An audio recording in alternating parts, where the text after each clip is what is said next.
And I usually don't say anything at the start of these compilations, but hear me out for the next 15 seconds. Most of you aren't getting my notifications anymore. Can you please check if you're still subbed? YouTube has been turning it off for a bunch of people, so you might want to check that. Alright then, back to the spooks. Have a good night. I'm a security guard and work graveyard shift for a federal contractor in an office building in the Washington, D.C. area, and have been at this site for about 2 months. The building is very secure. You need to get a key card in order to get in, as well as to move around the building. Well, today when I show up to work, the guard I'm relieving tells me that he got a prank call / death threat over the phone. I told him to shut up and go home, that he was serious and had a report written up and everything. So the other guard tells me that he got a call around 7:20 from someone saying they were in the building in a weird scream voice.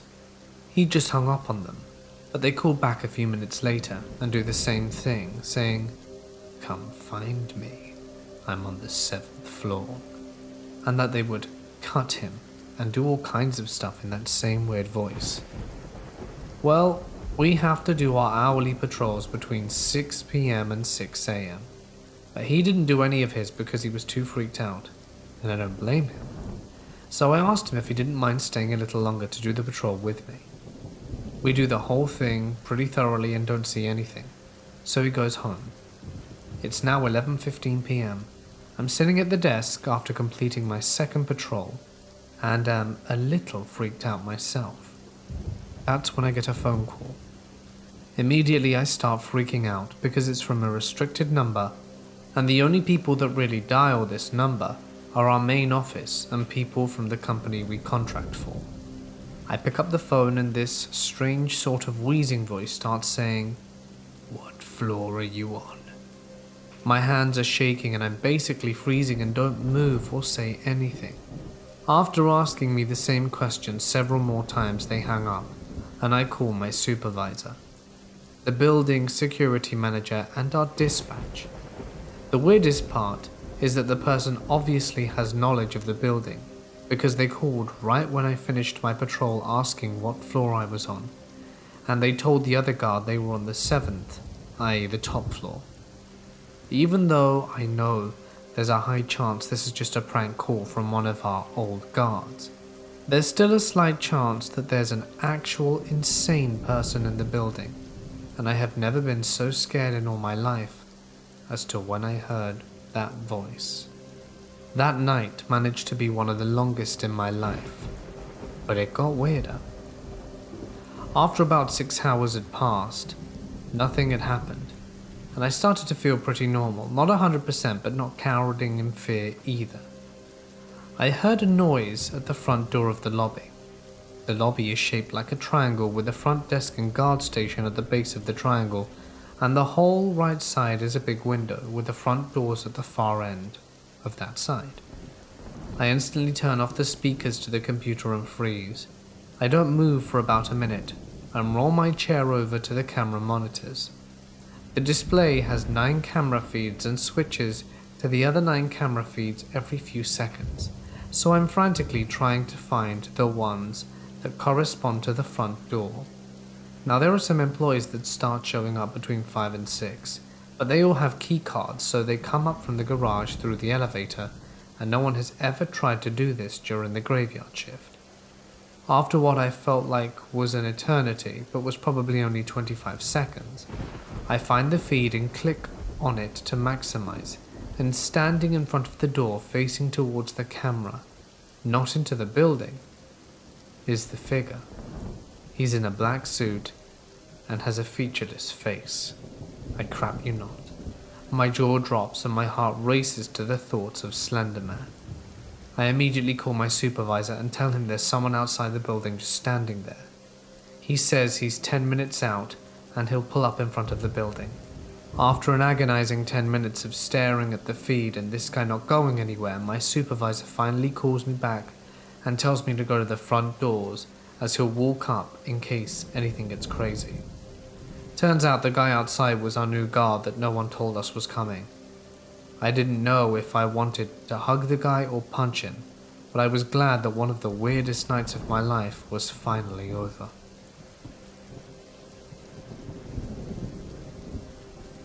First off, let me say that I don't hate my mother. I don't love her, but I certainly don't hate her either. My mother is what I can best describe as a lost soul. A person with no purpose, no loyalty, no dedication or consideration for her well-being or the well-being of others. She always puts her habits and addictions before anything or anyone else. And sadly, I don't think that will ever change. During my childhood, I didn't go to school very often. In fact, I hardly ever went in. It got so bad I really fell far behind my classmates, only catching up with my peers when I went to college. Something my mum just patronized me about and called me a waste of time for. She never was the most supportive or kindest of people. But anyway, onto the story. When I was around 9, my mum's habits started to get really bad. It all started when she met this man, Chris. He was stocky, just above average height, and grey hair and a grey beard, despite being only in his early 40s. Let me give you a mental image of Chris. This guy was hard-spoken, and always stared at me and my siblings intently, but it wasn't a kind of concern, watching of a parent guardian being vigilant. It was an icy cold, piercing kind of look that petrified us and sent shivers down our spines. It seemed like he hated us, which I remember thinking was strange at the time because all I ever did was be polite and obedient in fear of what he may do. My mum started having Chris over more and more, always forcing us upstairs and out of the way. If we dared venturing downstairs for even basic essentials like food or water, we'd be thrown, and that's no exaggeration. She would take us by the arms and fling us full force back into our rooms and lock the door, which she had put a lock on from the outside for some reason. It is only now, looking back at this period of my life, that I realized just how messed up that actually was. She and Chris would party for days at a time, and I really do mean days.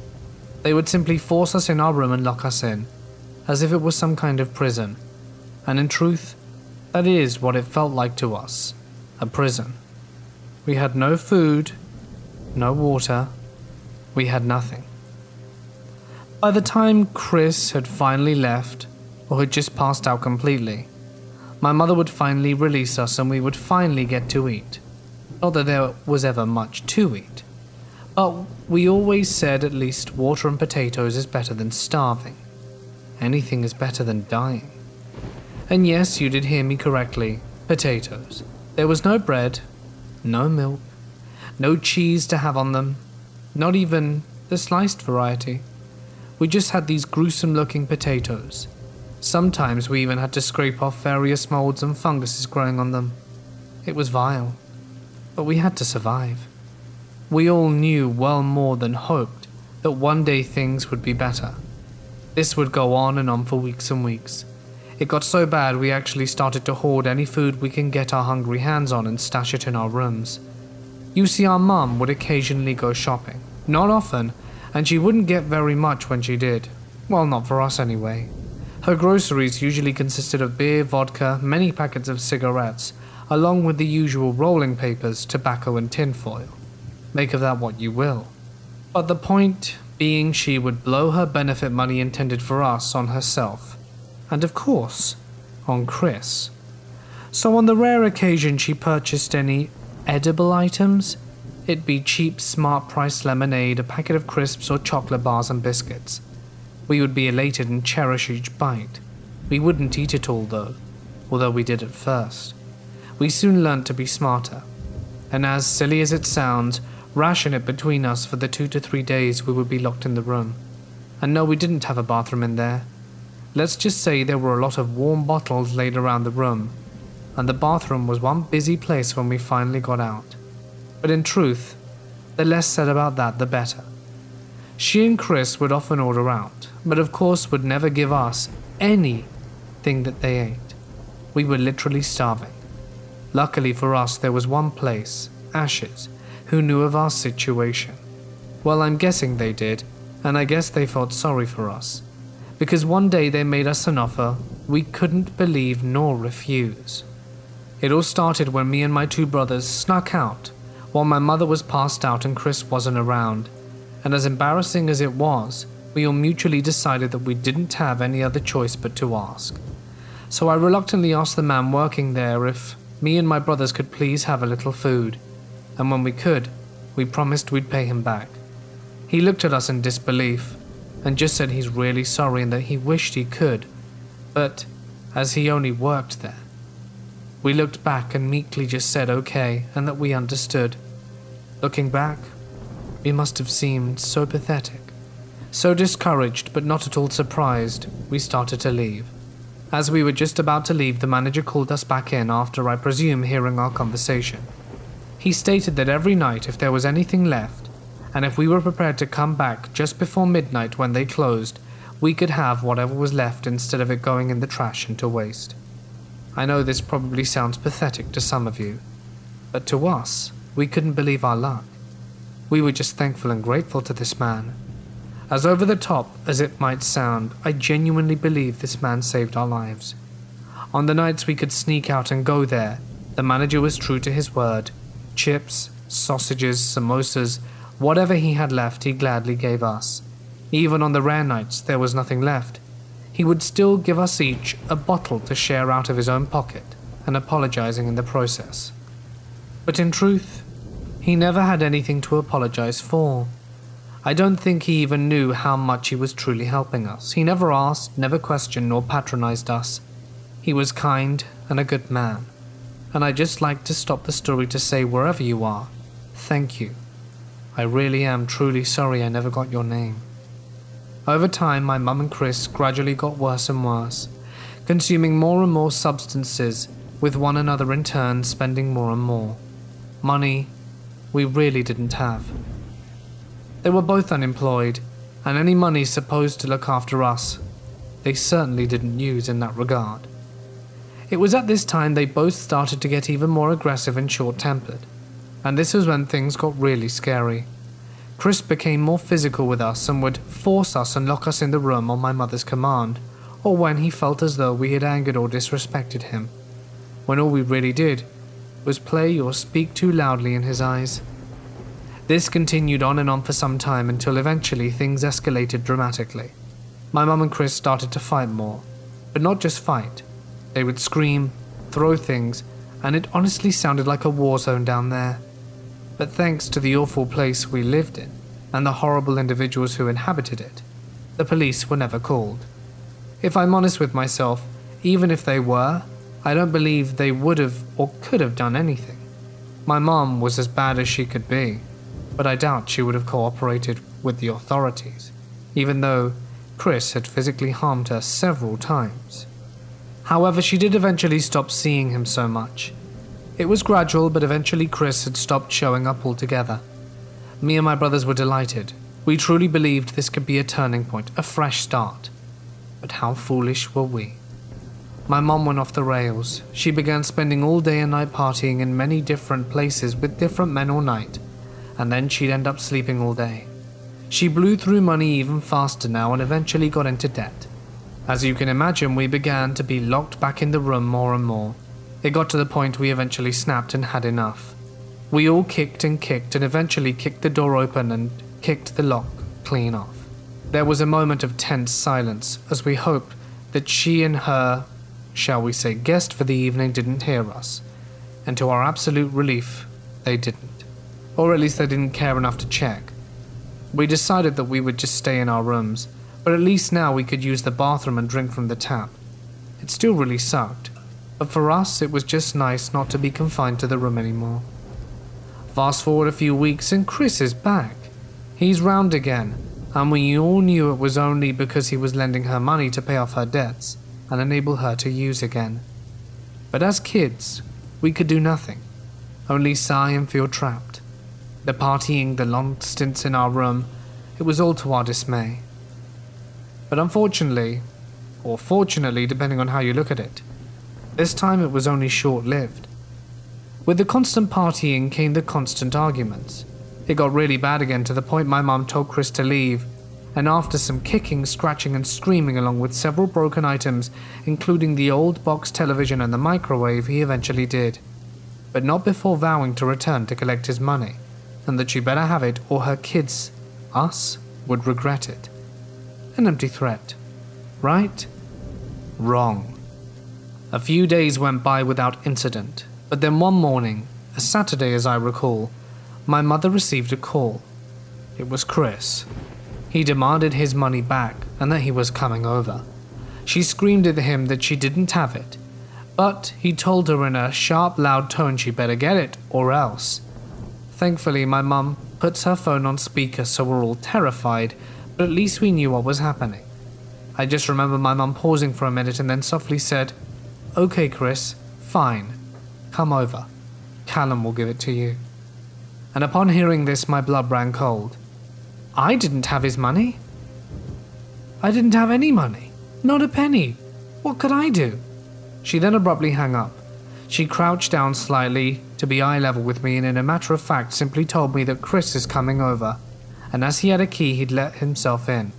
Just please tell him I didn't have his money, but I was ironing earlier, and as it was hot, decided to iron in the garden, and I had the money on the ironing board to keep it safe. But a big gust of wind came and blew it away. I tried to chase it, but I couldn't find any of it, and so that we're sorry. So please just tell him that, is what she asked me.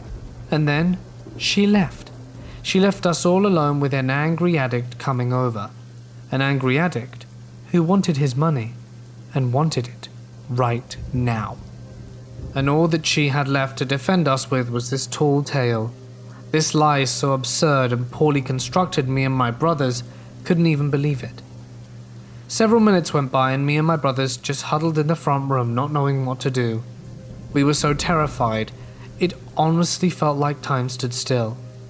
It felt as if we were just standing there waiting for something to happen for hours, but truthfully it couldn't have been more than 10 minutes.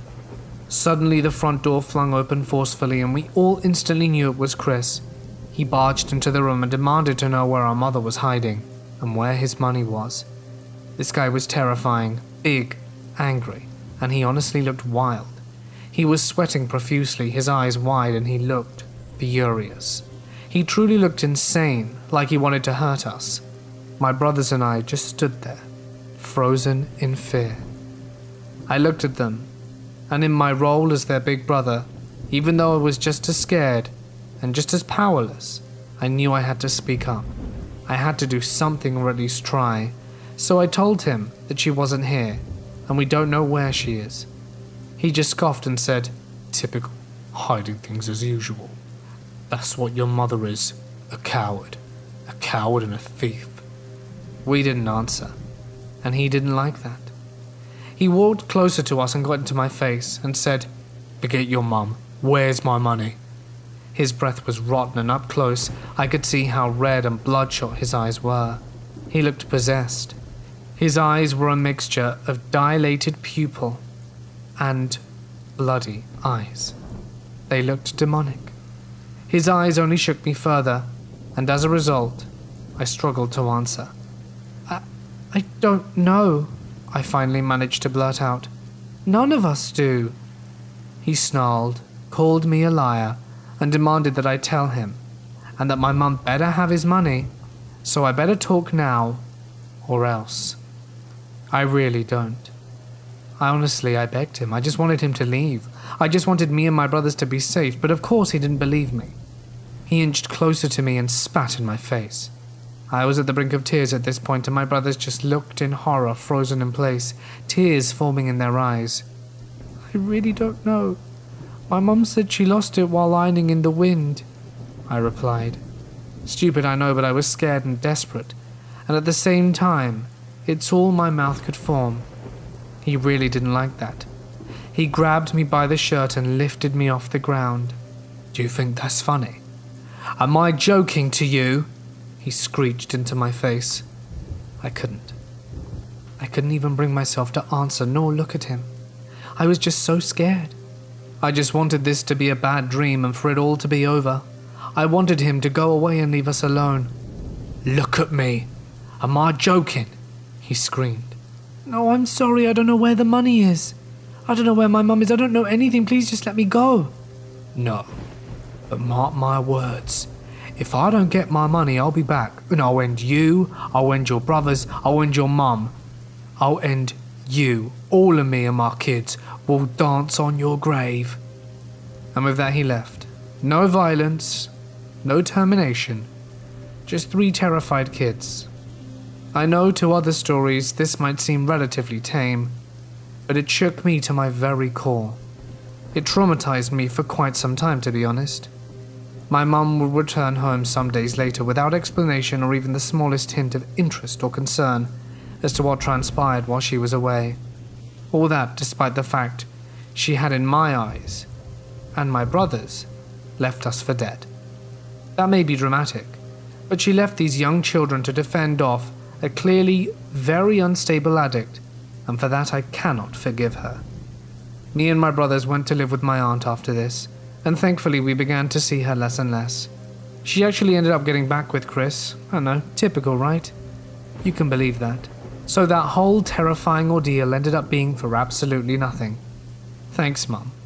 So although I don't hate you, please, Mum and Chris, let's never, ever meet again.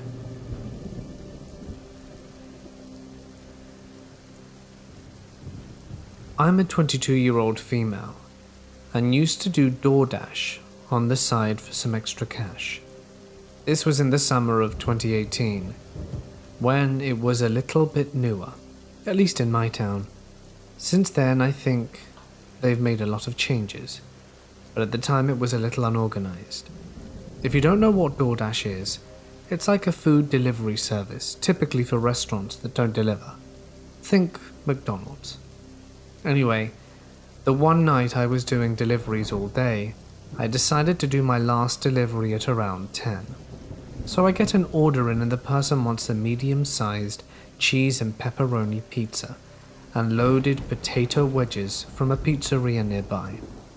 I was kind of wondering why they'd ordered from a pizzeria that delivers, but I figured it's because the place was notorious for taking forever when you order for delivery. I accepted the order and headed to said pizzeria. I got there and picked up the pizza, confirmed on the app that I had picked everything up, and was on my way. The app notified me of the special instructions on the customer's form, which asked for me to call them when I was outside. Okay then, nothing unusual there. Lots of people ask that so that they can come out to get it from me. I get to their address, and it's in downtown. It's a larger apartment building, and it's completely pitch black. I instantly get an eerie feeling. So I pull to the curb, stay in the car. Hell no was I about to go near that building, and call the number. Luckily, DoorDash has this thing that hides your actual phone number. It rings a few times, and then this creepy woman's voice comes on the line and says, "We can't get to the phone right now.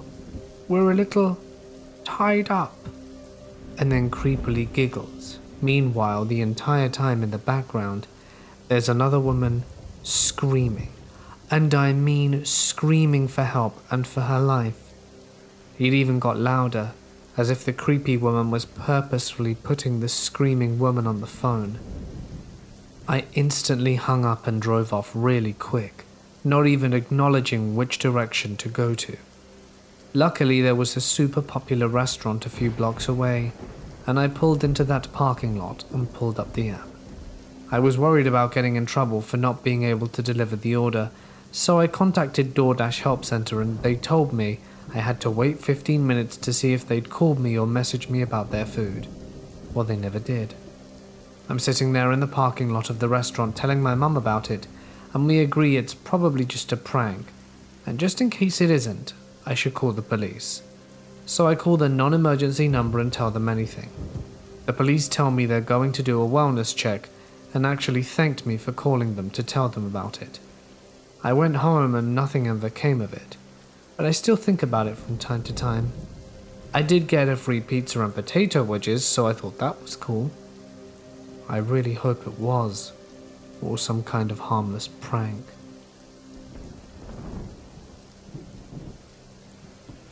The house I was born in and grew up in was built in 1912, and at least one person had died there. There was a crawl space that went from the back of my closet, where there was a hole about 3 by 3 feet, maybe 4, just enough to literally crawl through, that went to the back of 2 closets in the master bedroom. Those entrances had actual panels that went to the crawl space. We never went in there, partially because there was no need, and mostly because I was a kid and it scared the crap out of me. When in my teenage years we were redoing the insulation in our attic. The only entrance to the attic at the time was a tiny square panel in the ceiling of one of the upstairs rooms. We were also going to build one of those pull-down ladder things during this project. The attic always scared the hell out of me, because sometime when we were kids we would wake up and the panel would be slightly shifted and pushed in, but not fully covering the hole, but we figured it was our dad messing with us. Anyway, the attic was unfinished, so we're laying on boards on the crossbeams, since you could hypothetically fall through the attic if you stepped poorly. I noticed that the attic goes back way further than I thought. I keep going with this terrible flashlight and see it actually drops down at one point to an area to the first floor. Then I see that it's connected to the goddamn crawl space, which is kind of weird, but whatever. I keep going and it drops down to this large area I would later realize is the roof of our porch. It was like a tiny room, but the floor was sketchy like the rest. There was a creepy wooden children's chair standing up in this room. There was also a board/piece of wood about a ½ inch thick in the room, the area of a rectangular sheet of paper. There were names carved into the board, one in each corner, top, bottom, left, right. The one in the middle and 2 randomly in between. The weird part is that the one in the middle was carved deeper than any of the others, then gone over in some kind of red ink. The weird part was that the name was scratched up like someone had gone at it with a knife in anger.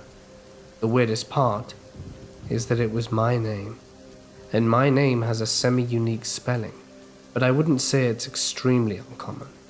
I've met a couple of people who spelt my name the way they spelt it, but still it was very weird.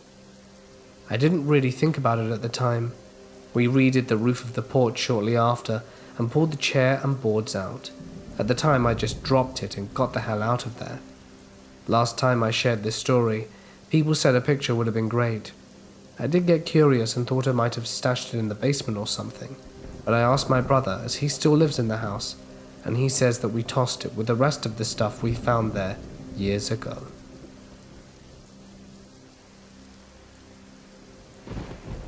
I was a pretty difficult teenage girl for my parents to manage.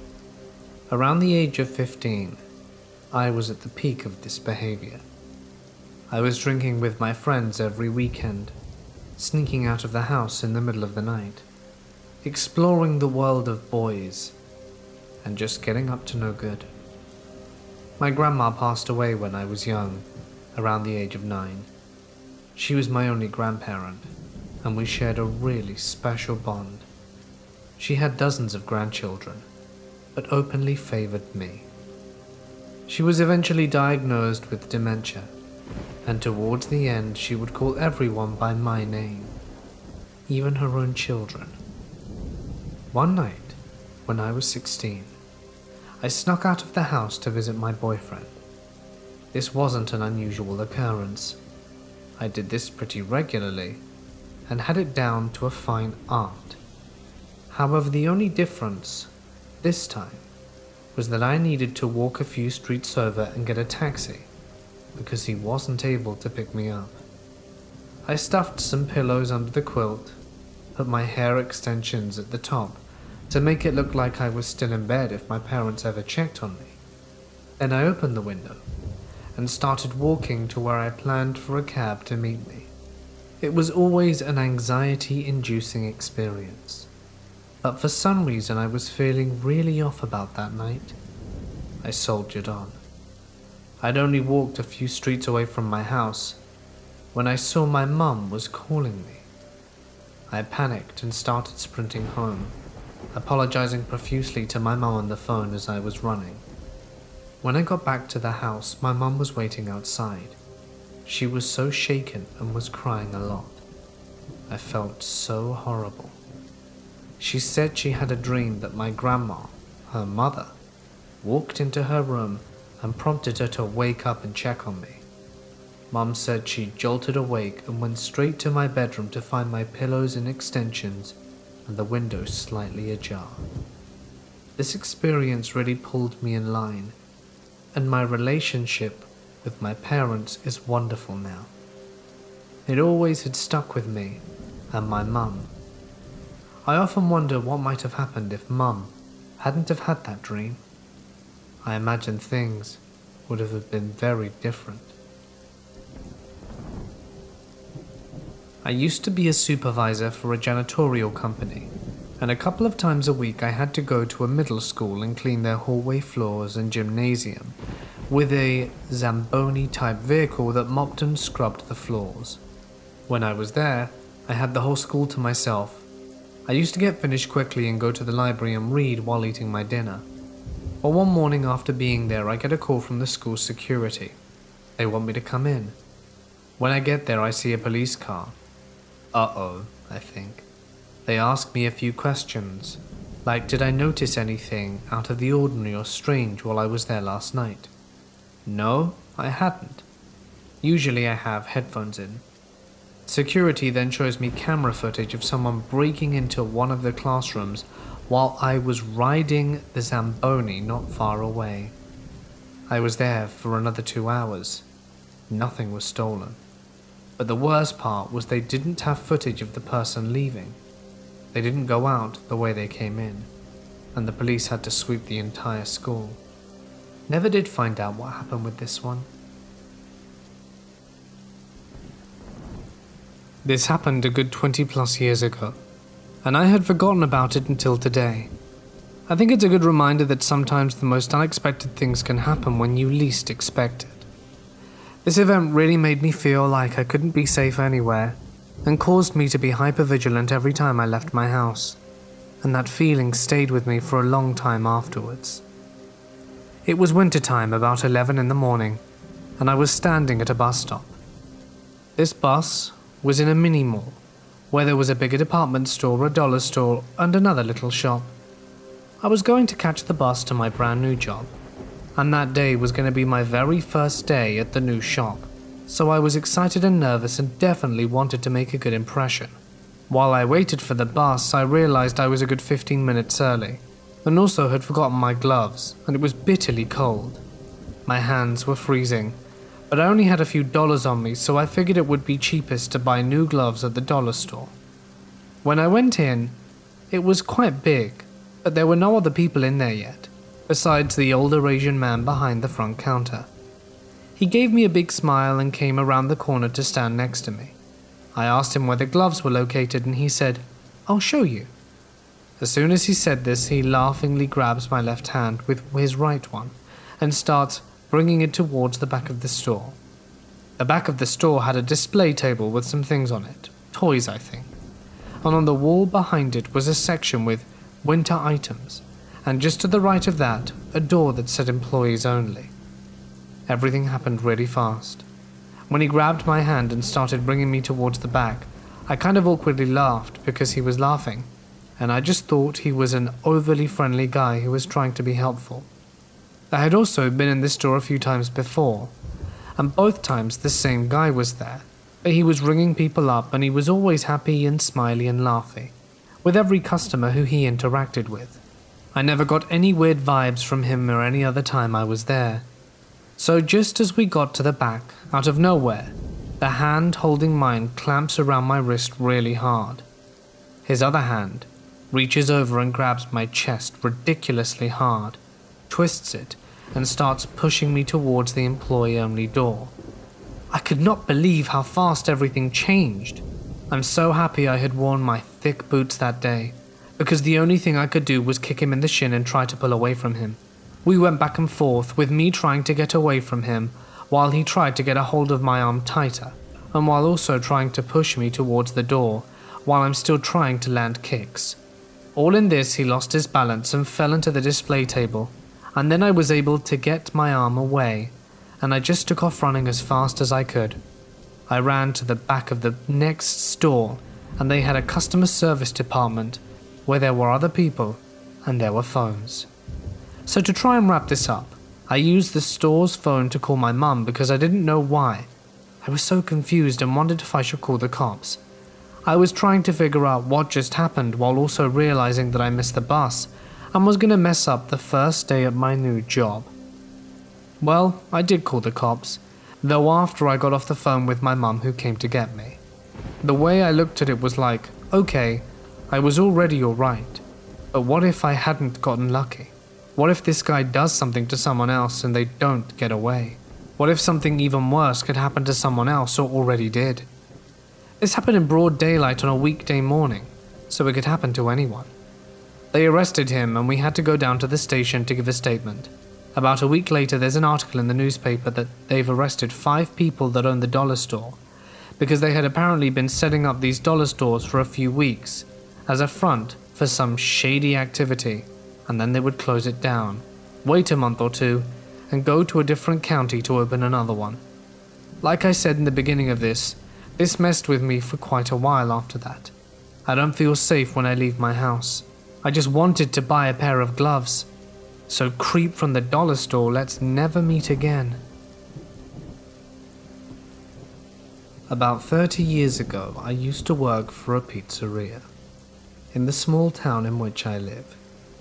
It's the kind of place where you know pretty much everyone who you bump into on your route, who you're delivering to.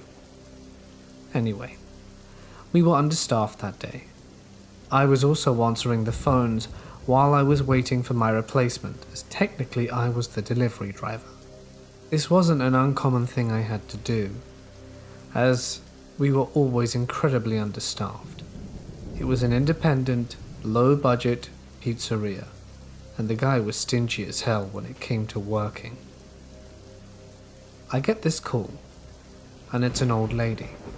We hadn't heard from her in absolutely ages, I'd say at least a year.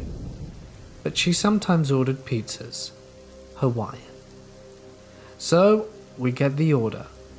However, there's something weird about this phone call. She doesn't say hello or anything like she usually would. When the phone answers, she's just saying she'd like a Hawaiian pizza, and then hangs up the phone. She didn't even say where to. Again, small town. I guess she either assumed we knew who she was and where she lived. Well, I think that's the only reason, really.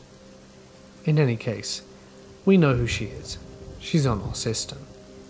We double check, make the pizza, and about 20 minutes later when my replacement arrives, I can finally start making my way.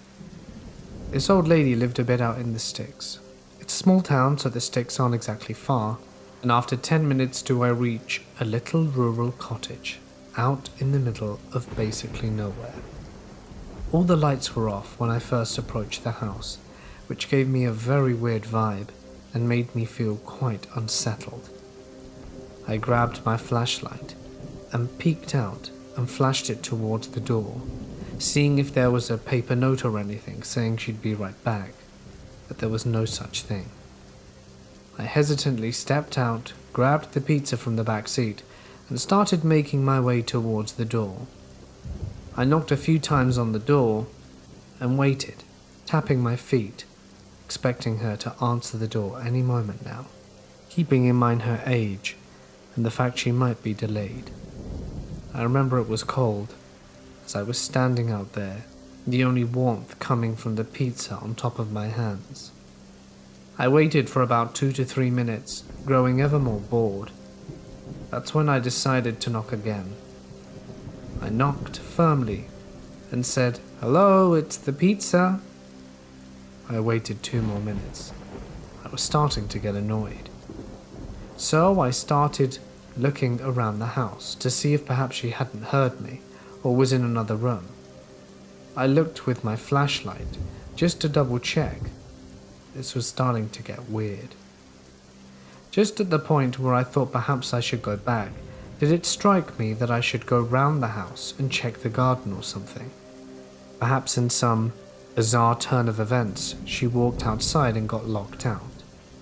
There wasn't a gate or anything, so, being sort of hesitant still, I opted to walk around and just double check. For her safety too. I reached the back of her house and she's got these big glass windows that are basically the size of a door that look out into her garden. Just as I turn on my flashlight to look inside, do I see a sight I'll never forget. The woman is lying on the floor. I panic. I freak out. I grab my phone and start dialing, trying to get in contact with my manager. Only then does it hit me that if something's happened to her, I really should be calling the authorities, so quickly hang up and dial an ambulance. From there, it was a whole thing with EMTs and the police. And to cut a long story short, it turned out she'd been dead a while. At least a few days by their reckoning. It was very cold in the house, and winter, so at least her body hadn't entered a big state of decay. But the real question on my mind was, how could a dead body order a pizza? There was no one in the house, the police confirmed it, and I was physically there when they went in and broke the door down.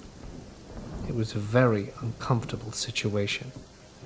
Obviously the pizza went cold, and me and the police and the EMTs ended up eating it. But even so, it's one of these things in life that I really can't explain. We didn't record our calls, but I remember receiving it, writing down the order, and the whole process, like it was just yesterday. And it really gets me thinking. Does anyone have an explanation for how this came to be? Maybe she just wanted one last pizza before she crossed over. Guess I'll never know. It just started out like all our other urban exploration trips did. My reckless self and equally reckless friend had to make the long 40-plus minute drive, reaching our destination a little past 2. Fort Worth, Texas, home to the Main Street silos. After sizing up the impressive dilapidated structures that we sought to explore, we exited the car and set out on the short walk to the silos. The path required us to cross 3 sets of railroad tracks, surrounded by an overgrowth of wild grass and plants. It didn't look difficult, but the most treacherous obstacles were the small ditches between every track, filled with water, along with scattered debris and rocks. As we got closer, eyeing the easiest route through the tracks, a voice called out to us from below an overpass. "Hey." Instantly we both recoiled back, as this had been our first encounter with another person on one of our trips. We both looked at each other in disbelief until the voice called out again. "Oh, I'm sorry, didn't mean to scare you."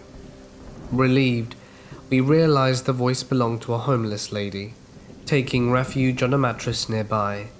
My buddy casually called out and explained that we were just exploring, and that was it. We continued. Crossing the tracks slowly and carefully, we came to the site that we had long awaited. As per usual, the 2 of us began to investigate our surroundings, looking for any entrance or points of interest. This went on for some time until we found an open window in Silo 1 that led to a room within. In that room, there wasn't much to see except for a rusty ladder attached to the wall. The only way was to go up, however reckless we might be. We decided it wasn't worth the risk without investigating the rest of the site. Exiting the same way we came in, we resumed our path and decided to explore Silos 2 and 3. We didn't find anything of interest or any way in, so we figured the ladder might be our best bet. As we were looping back around towards Silo 1, my heart dropped.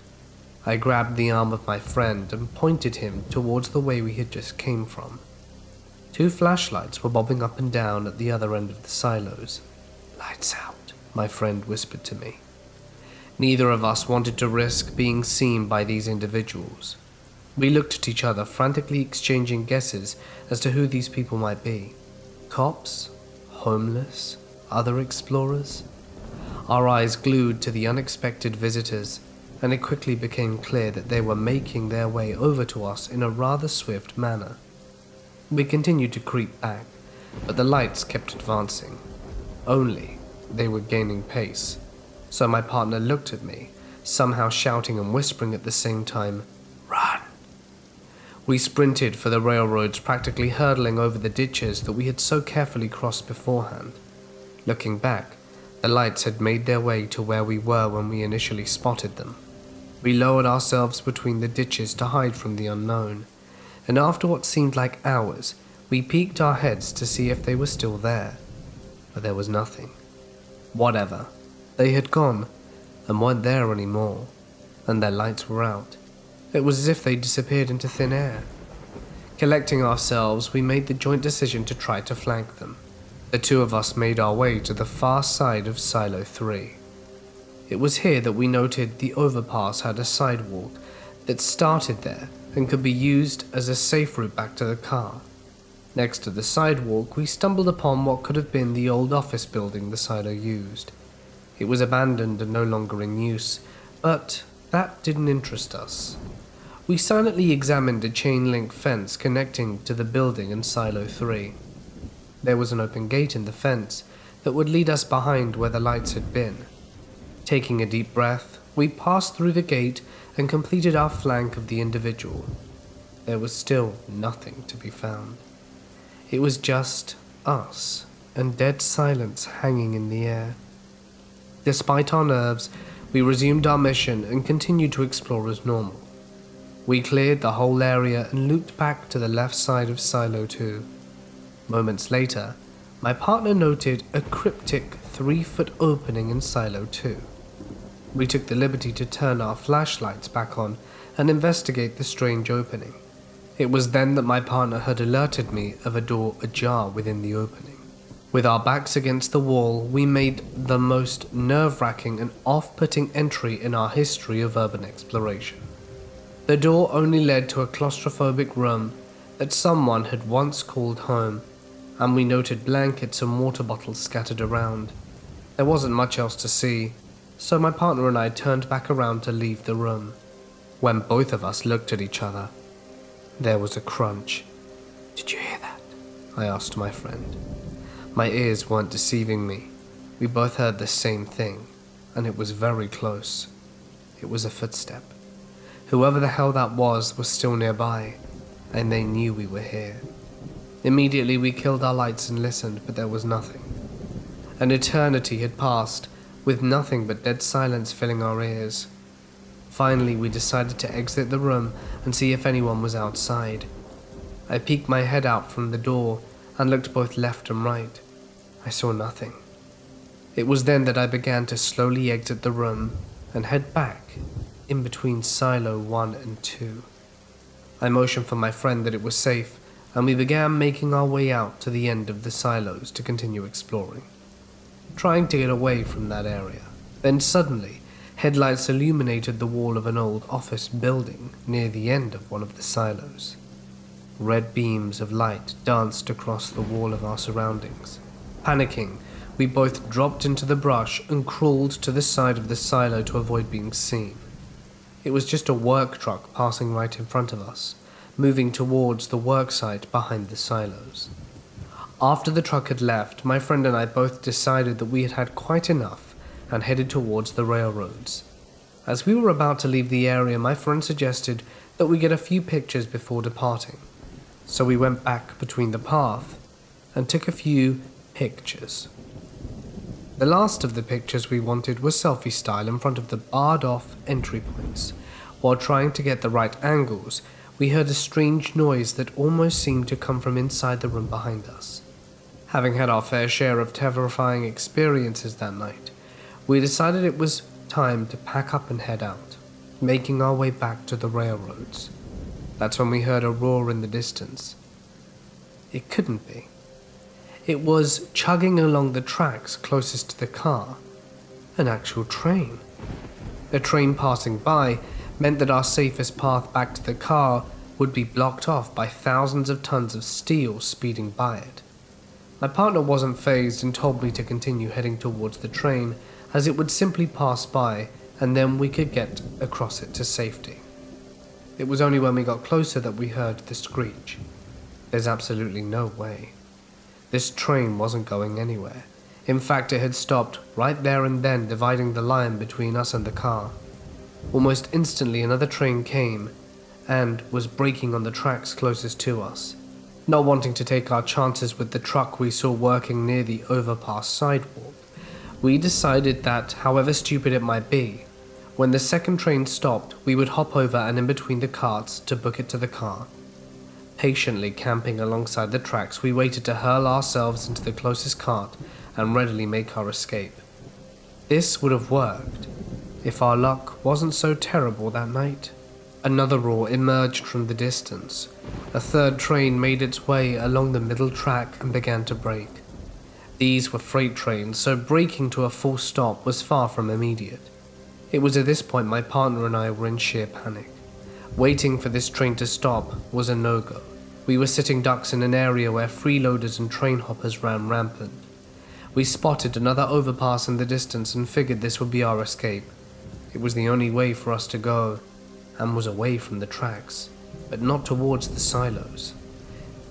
This next scene was something straight out of a movie.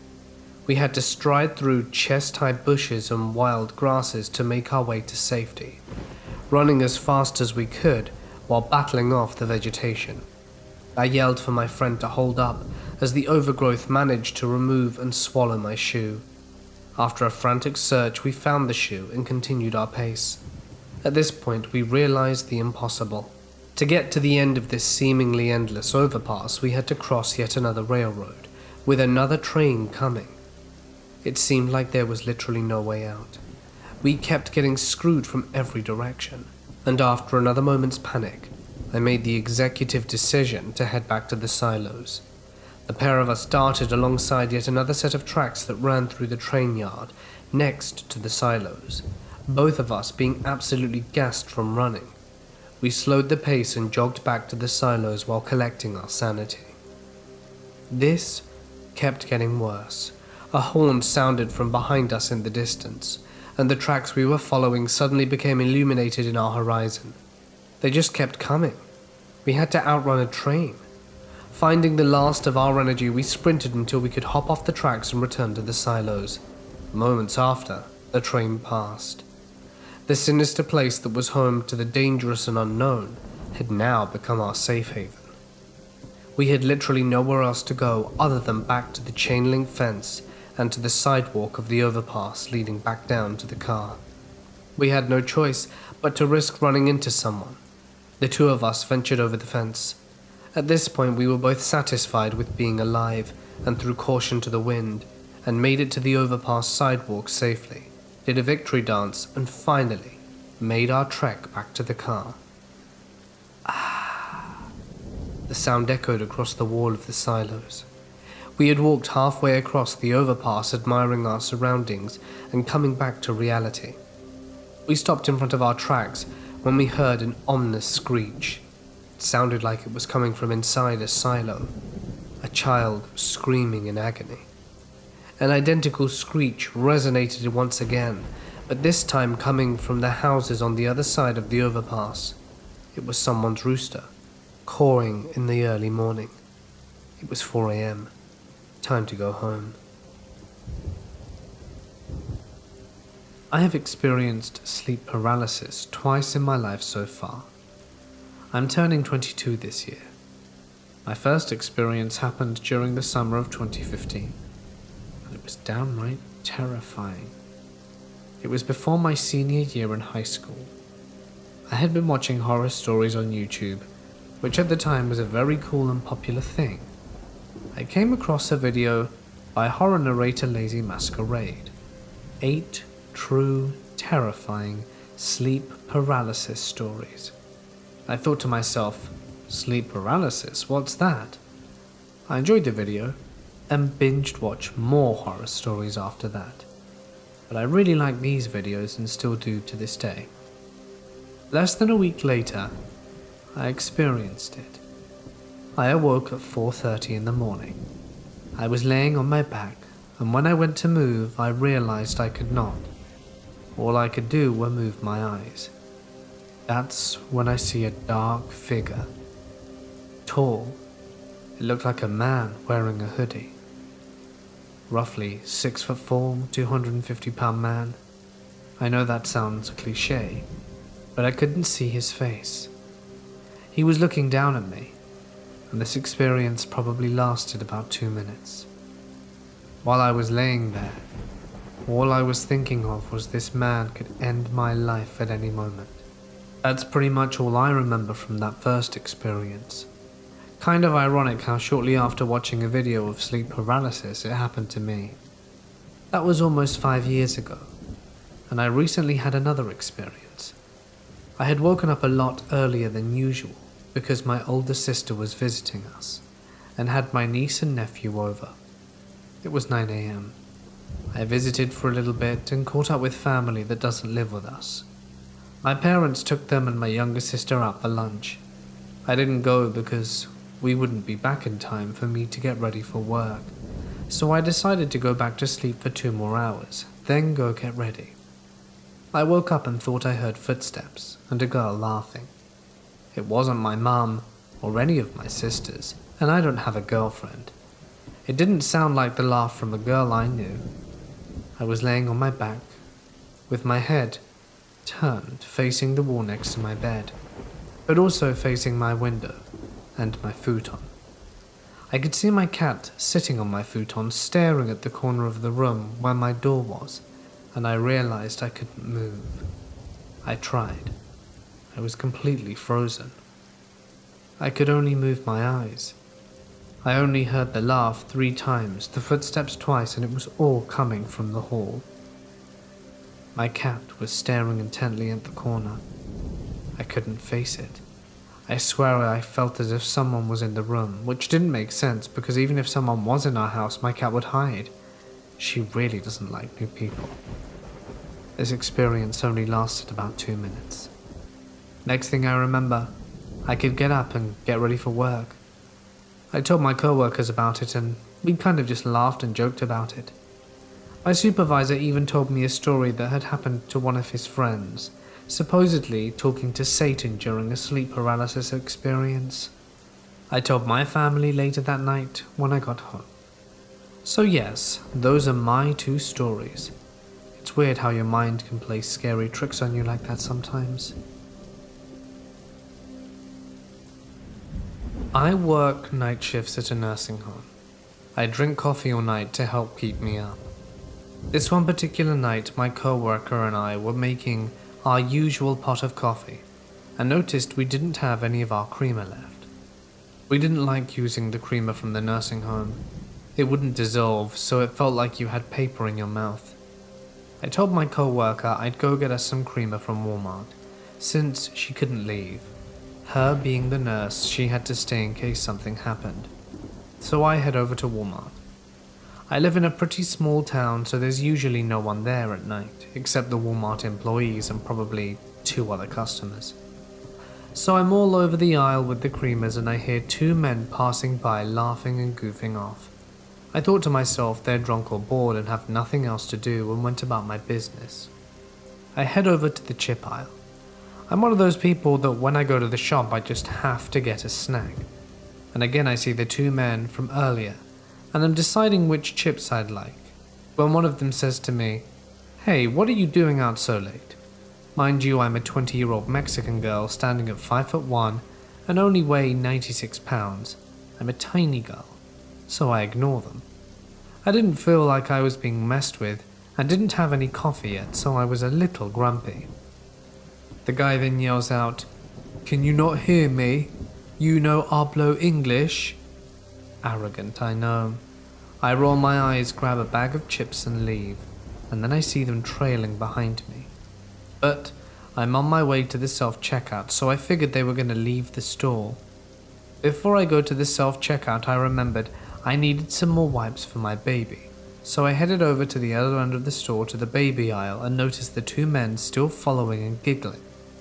At this point, I'm annoyed and also a little scared, so I rushed to the self-checkout.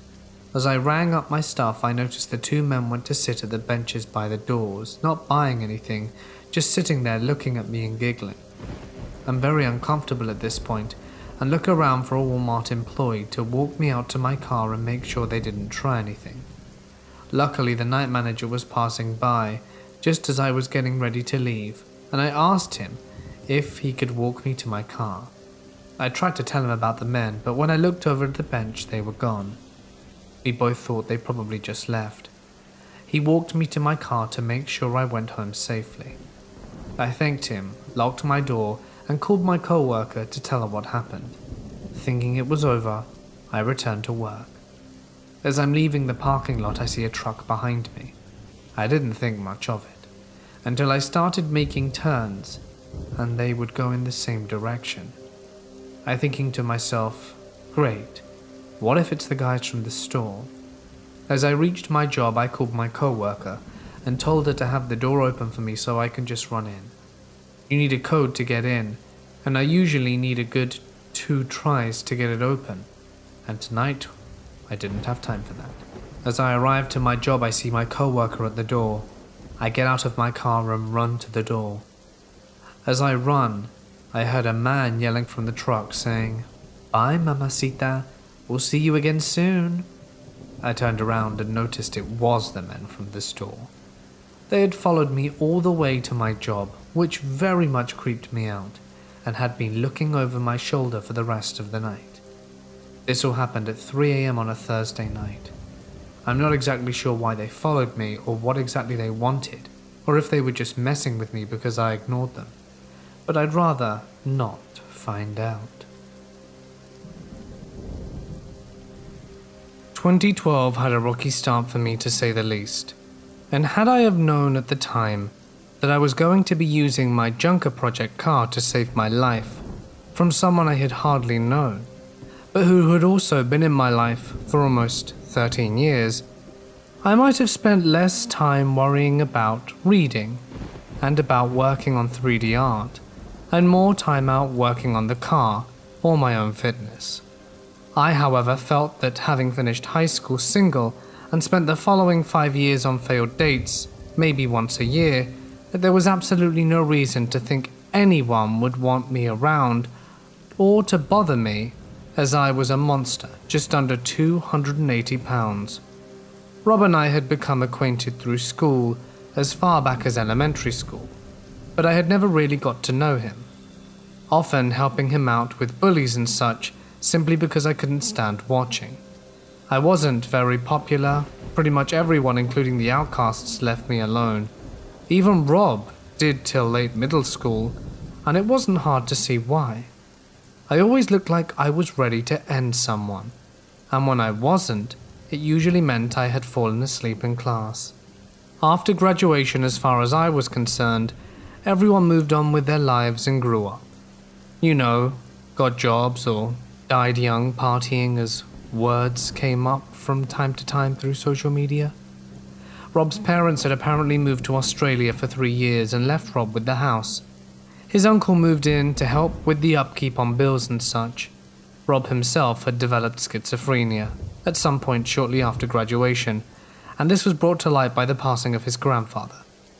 I wish someone had been around to tell me of any of the above before he tried to drag me to hell with him.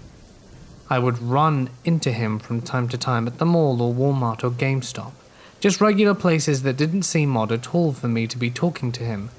It was somewhat of a break from my fairly boring life. This was the way of a small town. Rob had become a big guy, well balanced in weight and height compared to the majority of our school years. His self-esteem was still shot, and he would always ask if I wanted to go drinking, but as conversations went on, would also ask if he could help me out with anything.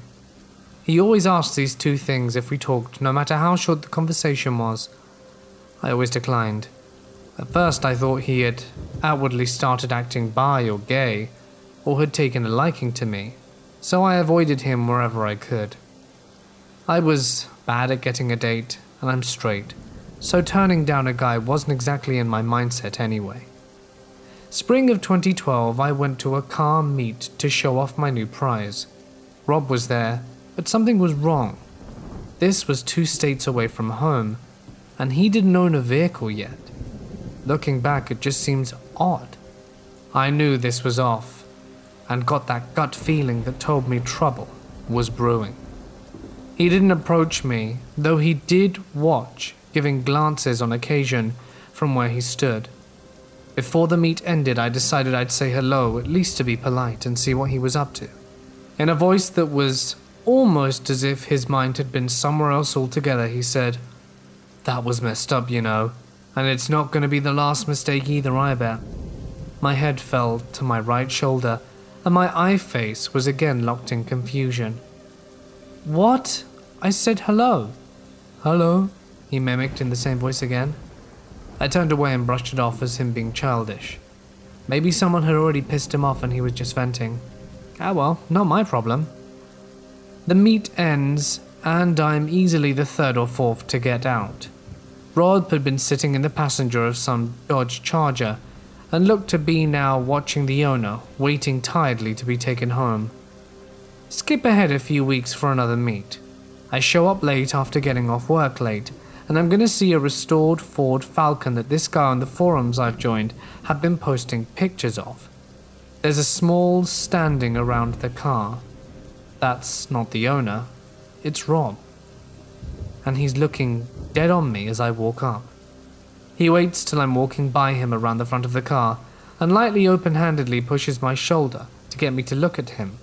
And the second I do that, using the mock voice from last time, comes up again with the words, "Mistakes, mistakes."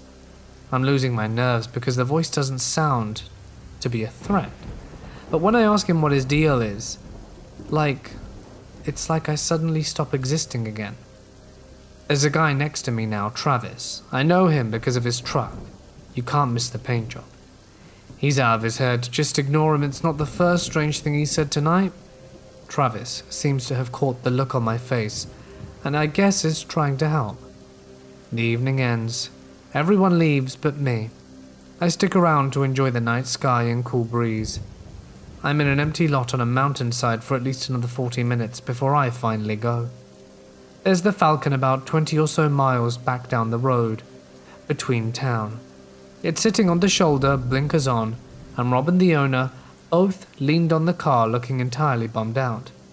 It ran out of gas, and they've both just finished arguing about whose fault that is. I offer to give them a lift to go get gas. The owner instead hands me a canister from the truck and some money, insisting that they'll both need to watch the car. No chances I'm letting anything happen to it. As I leave, I hear them get on each other's case, and could almost swear for the first time I've actually heard legit anger in the otherwise depressed, normal voice of Rob. I return to them. The owner is sitting in the driver's seat in a huff. Rob quickly nabs the canister from me and waves me off, almost in a disgusted fashion.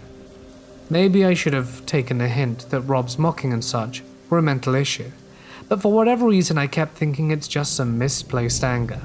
"Guys, you sure you won't need any more help?" The owner starts to speak up, but it's cut off when Rob whirls on his heels from filling the tank, and in a rage-filled scream goes, "Always be helpful, but never when needed, always a mistake, we don't need you." I'm not about to fight with him or let him get any closer to me. Fighting Rob would be about the dumbest thing I could do. I was out of shape, and he on the other hand was big, but not muscular, but tough enough to take me out without a second thought. I wouldn't go to another car meet for a month. However, it'd be far from the last time I saw Rob. These next two visits would leave me helping him to get home, and others running away from him with a dislocated shoulder. I had been out in town getting some supplies to build a new desk for my home office. On the way home, I'd come across a gold Corolla, sitting half on the road, half off, front end blown apart by an impact with a deer, and never too far from predictable with my luck. It's Rob. He was down and clearly had been crying, sitting in the front of his now totaled car, holding his keys, mumbling about how badly his luck was. I didn't recognize him at first, and when he saw it was me who had pulled up beside the car, his face turned from sad to broken joy, clearly still broken but relieved. As he walked up to my window, the tow truck he called showed up. He sternly asked for a lift home after he directed me there, and I dropped him off. The ride was silent other than directions, and he got out with a painful sigh and said thanks, and went into a house where no lights were even turned on, and I left. I had rented a small car garage to work in to be away from home so my family couldn't distract me from my work, so I could study my car as I was using it for reference to get a 3D model I was making. It had been 2 months since I'd last seen Rob or gone to a car meet, and summer was having a lift of heat waves, so instead of sitting at the computer, I was under a car doing minor repairs like a brake job. The only people who should have any idea of where I was or what I was doing should be my parents and the shop owner Tom. However, when a hand gripped around my forearm and yanked me out from under the car where I had been trying to see to undoing a caliper bolt, the last person I ever expected to see was Rob. "It's always your fault," he said loudly and angrily to my face as I tried to jerk free and get to my feet. In a moment, getting to my feet would be the least of my worries. Rob had holstered me up to my feet and raised a clenched fist. "They always tell me it's your fault." He swung his right fist, his left hand firmly grasped my forehead. Seeing his fist already as he swung, I jumped, and it did little to help the full blow as it went straight to my kneecap, and the force from me jumping caused him to stumble, sending both of us to the ground. I attempted to kick up to my feet once more, but my right arm was now bent in his grip from where he had fallen. Bad idea. I got up already, but my force against his grip not only forced me back down, but had dislocated my shoulder. Pain. Pain was now screaming its way through my entire right arm, and I yelled out, which caused him to let go. He kicked me in the back as he got to his feet, and reached for the nearby jack, swinging it to the ground at me as I rolled clean under the car to the other side, getting to my feet. "You're not. I can't. No, you'll make more mistakes, more trouble. Stop. Stop," he yelled and rushed around to the other side of the car, blocking my attempt to run out to the open bay door. Rob had the wrench I was using in his hands now, and was just standing there, enraged, glaring me down. I wasn't some pro fighter, but I wasn't going to waste time being chased around the car either. No more thinking. I ran at him and jumped, tossing all of me into him. Being overweight paid off, with its one and only benefit. My weight knocked him down and sent me tumbling over towards the bay door. I got up, busted out the door in a sprint as the wrench flew by me, crashing against the asphalt, and I heard Rob yelling and running after me, but he tripped, and I glanced only for a moment, and made my way to the project/junker car. I got in, turned the key, and it turned over. Rob had gotten up and was coming at me, bending to grab the wrench again as he did. I turned the wheel hard and floored it, and I hit him at waist level and slammed on the brakes, watching him bash against the hood and fall back onto the pavement, this time staying down, groveling in pain. Kicking the door open to make room, I frantically started to reach for my phone in my right pocket with my left arm to call the cops, and to the best of my ability, started running towards the owner's home.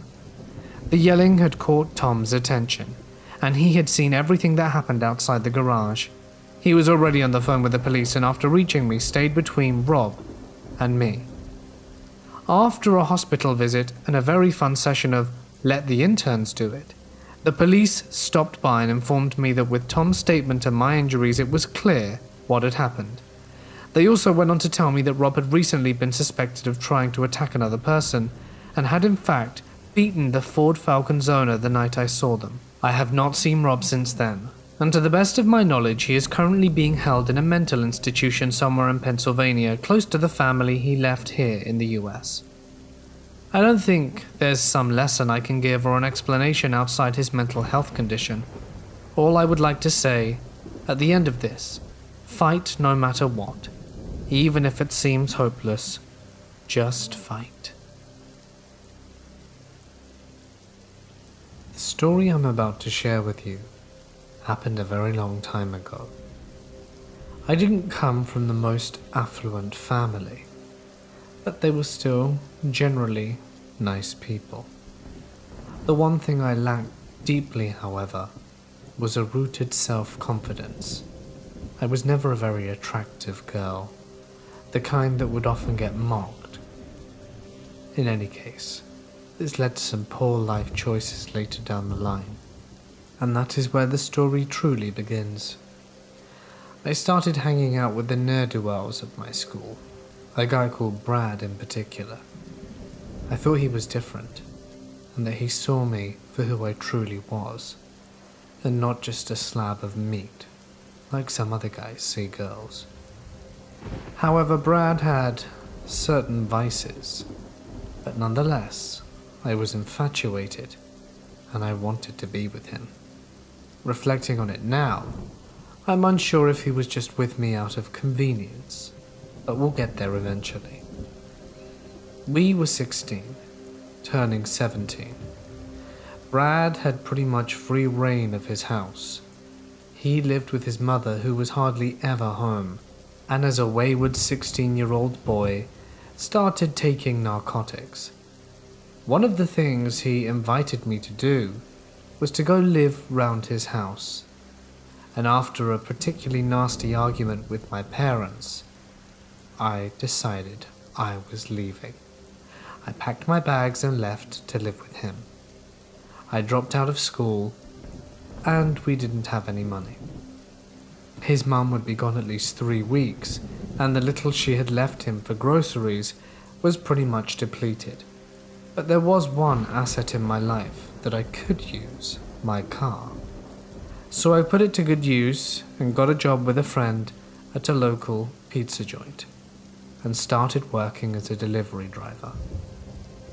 All the money that I earned was pretty much blown on Brad's drug habits. He'd often invite him and his friends over on payday, buy a heap load of stuff, and blow all our money in one hit. I often had to hide some of my money sometimes, just so that we could afford to buy groceries. I soon realized that my life was miserable, and after about 2 months of this, I was getting tired of being treated like dirt, and realized I wasn't as valued as I thought I was. I started debating leaving Brad and going home, and telling my parents how I decided to leave school. All things that really scared me, but not as much as what's about to happen to me. It was a regular night. Like I said from explaining my situation, we really needed money. So I was working until the very last shift, at the hope of getting a decent tip to really make ends meet this week. I had my aim at $5 more in my tip jar, and then I could go home satisfied. This was the final order of the night. Our pizza joint closed at midnight, and it was about 11:40 when the order came in. So once the pizza was successfully loaded in the back of my car, was I ready to head out and head home right after the delivery. I start making my way. It was a fairly rough area, but unavoidable. We often got deliveries to deliver to this part specifically, so I'm on my way. I'm about 5 minutes from the delivery address when I quickly pull over to consult the sheet of paper where it was written down.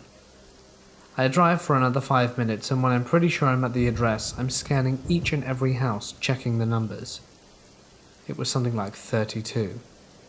I was passing 26, 28, and when I finally get up to 32, the house looks vacant.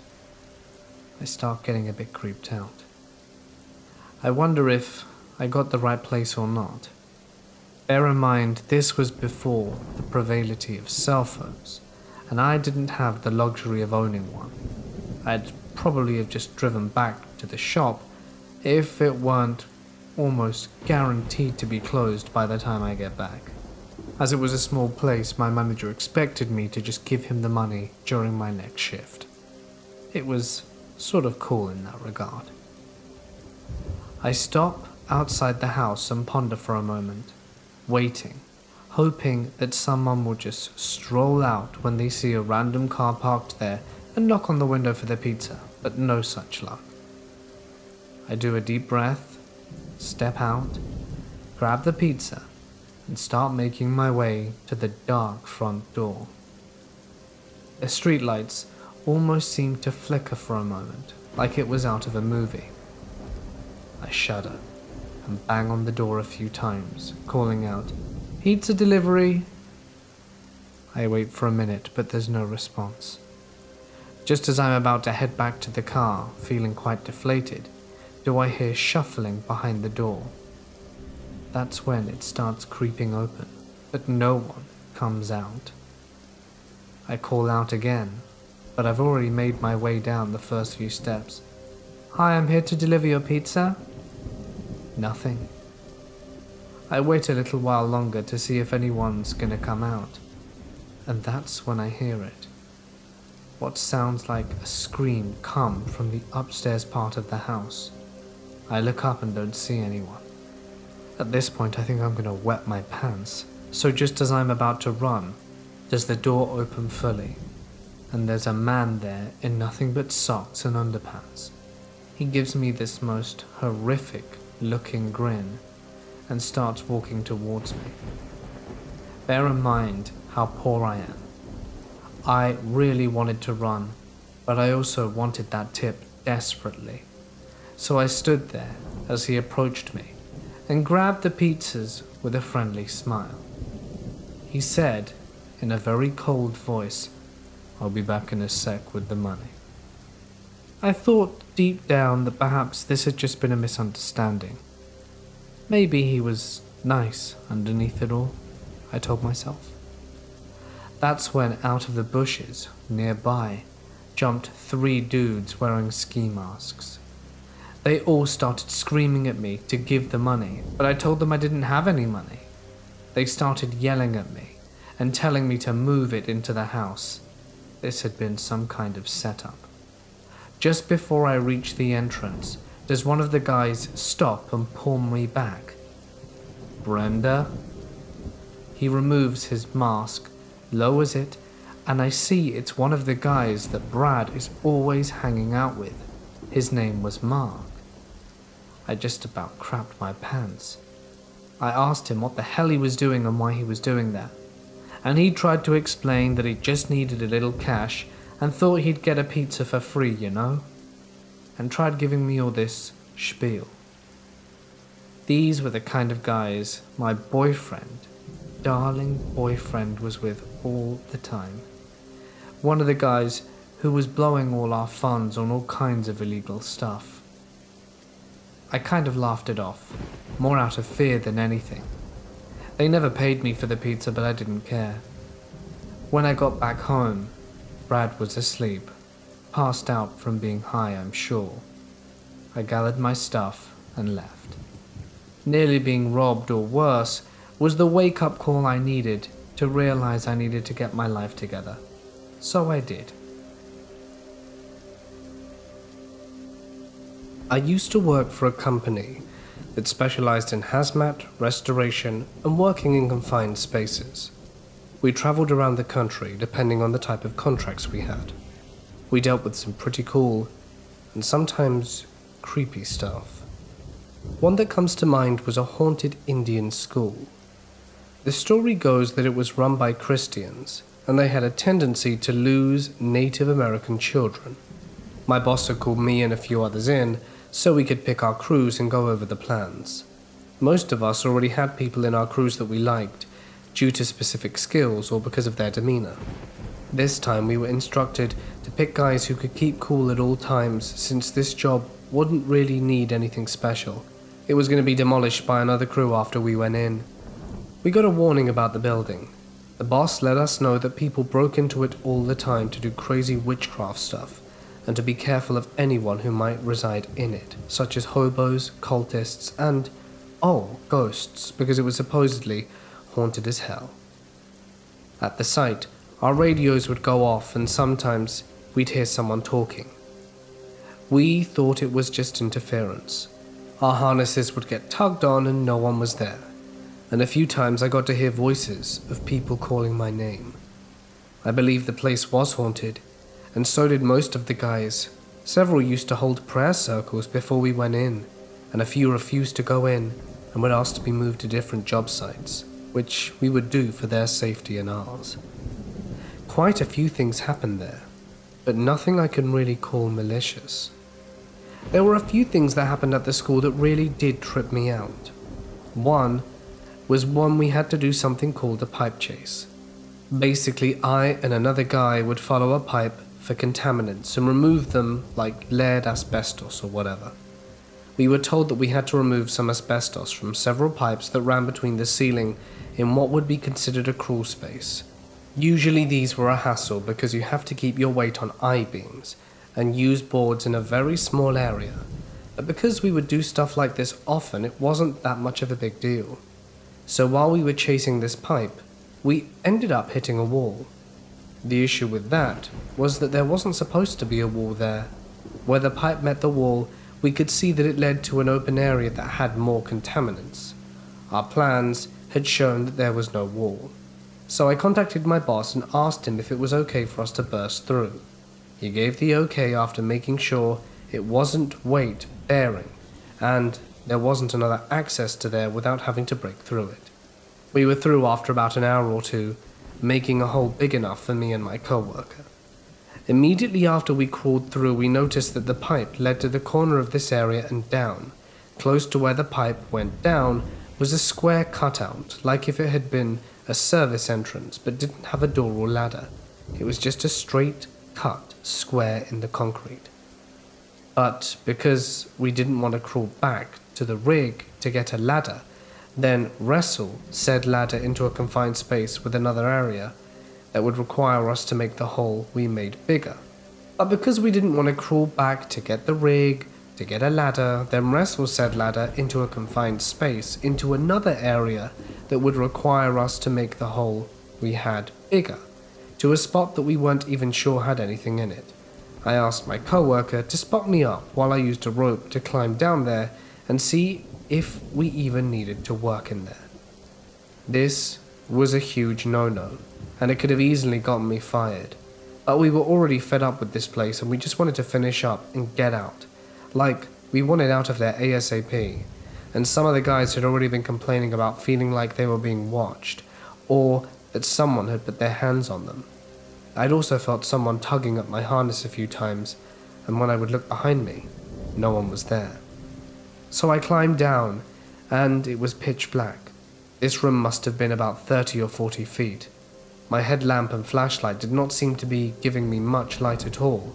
It was super weird.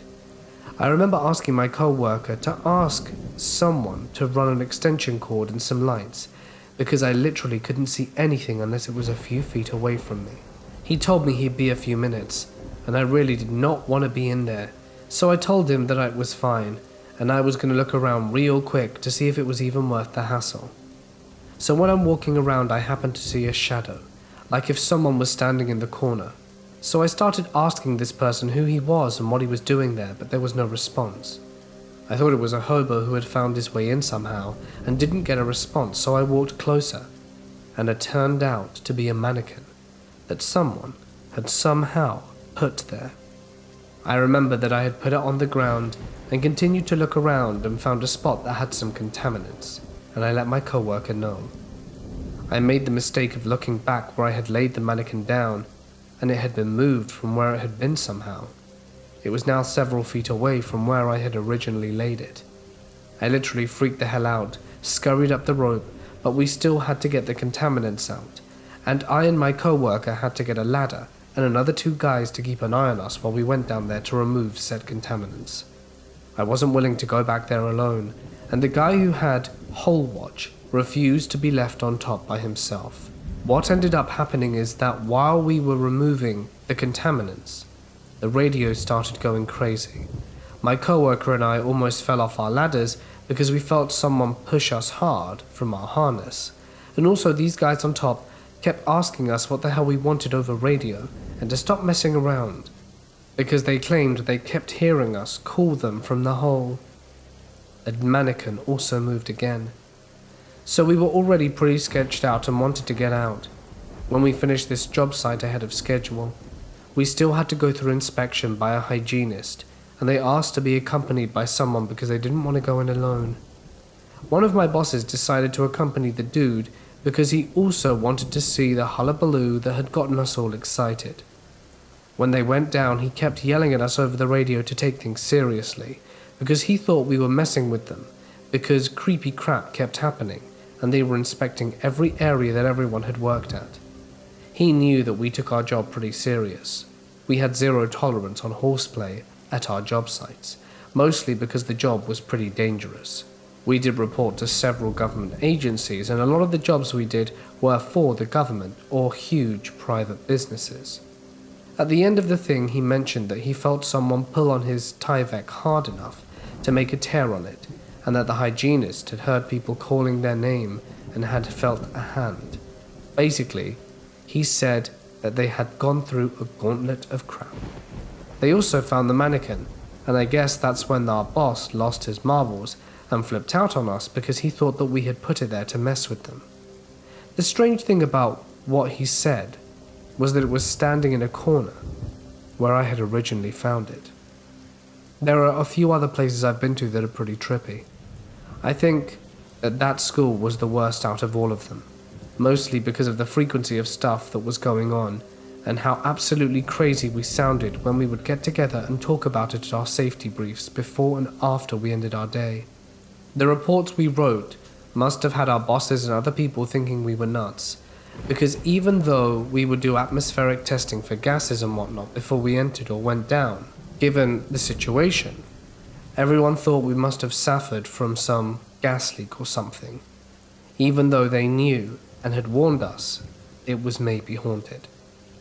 There were several crews there in charge of different areas, so about 15 to 20 of us in total, and we rotated 6 or 7 people out of the site because they didn't want to be there for obvious reasons.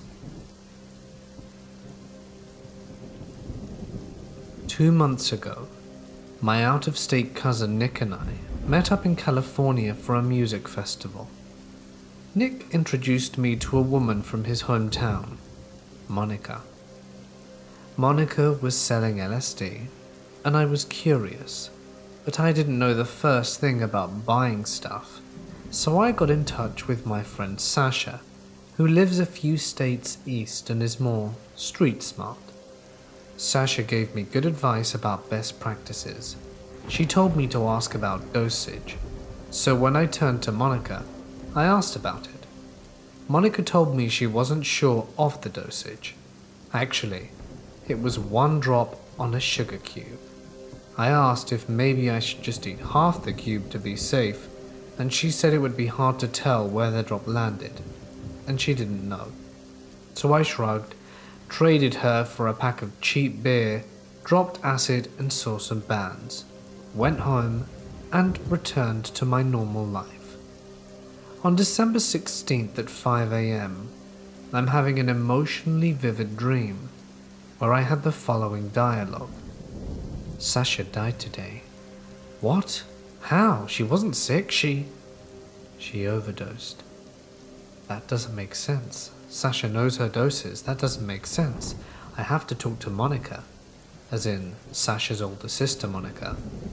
Oh god, no. And then I woke up abruptly and very upset. I couldn't shake the feeling until I eventually told Sasha about it midday. That same evening, Nick messaged me to let me know that Monica had passed away. She passed in a traffic accident at 10 a.m. that morning, about 5 hours after I had the dream. I found out because there was a news article about it. I mean, this is weird, right? Has this ever happened to anyone? I work at Subway. You know, sandwiches and stuff. So everyone at our store, aside from my manager and the regional manager, believe the store is haunted. During the day, everything is fine 99% of the time. Whatever is there likes to wait until night shift, specifically 8 till 11 p.m.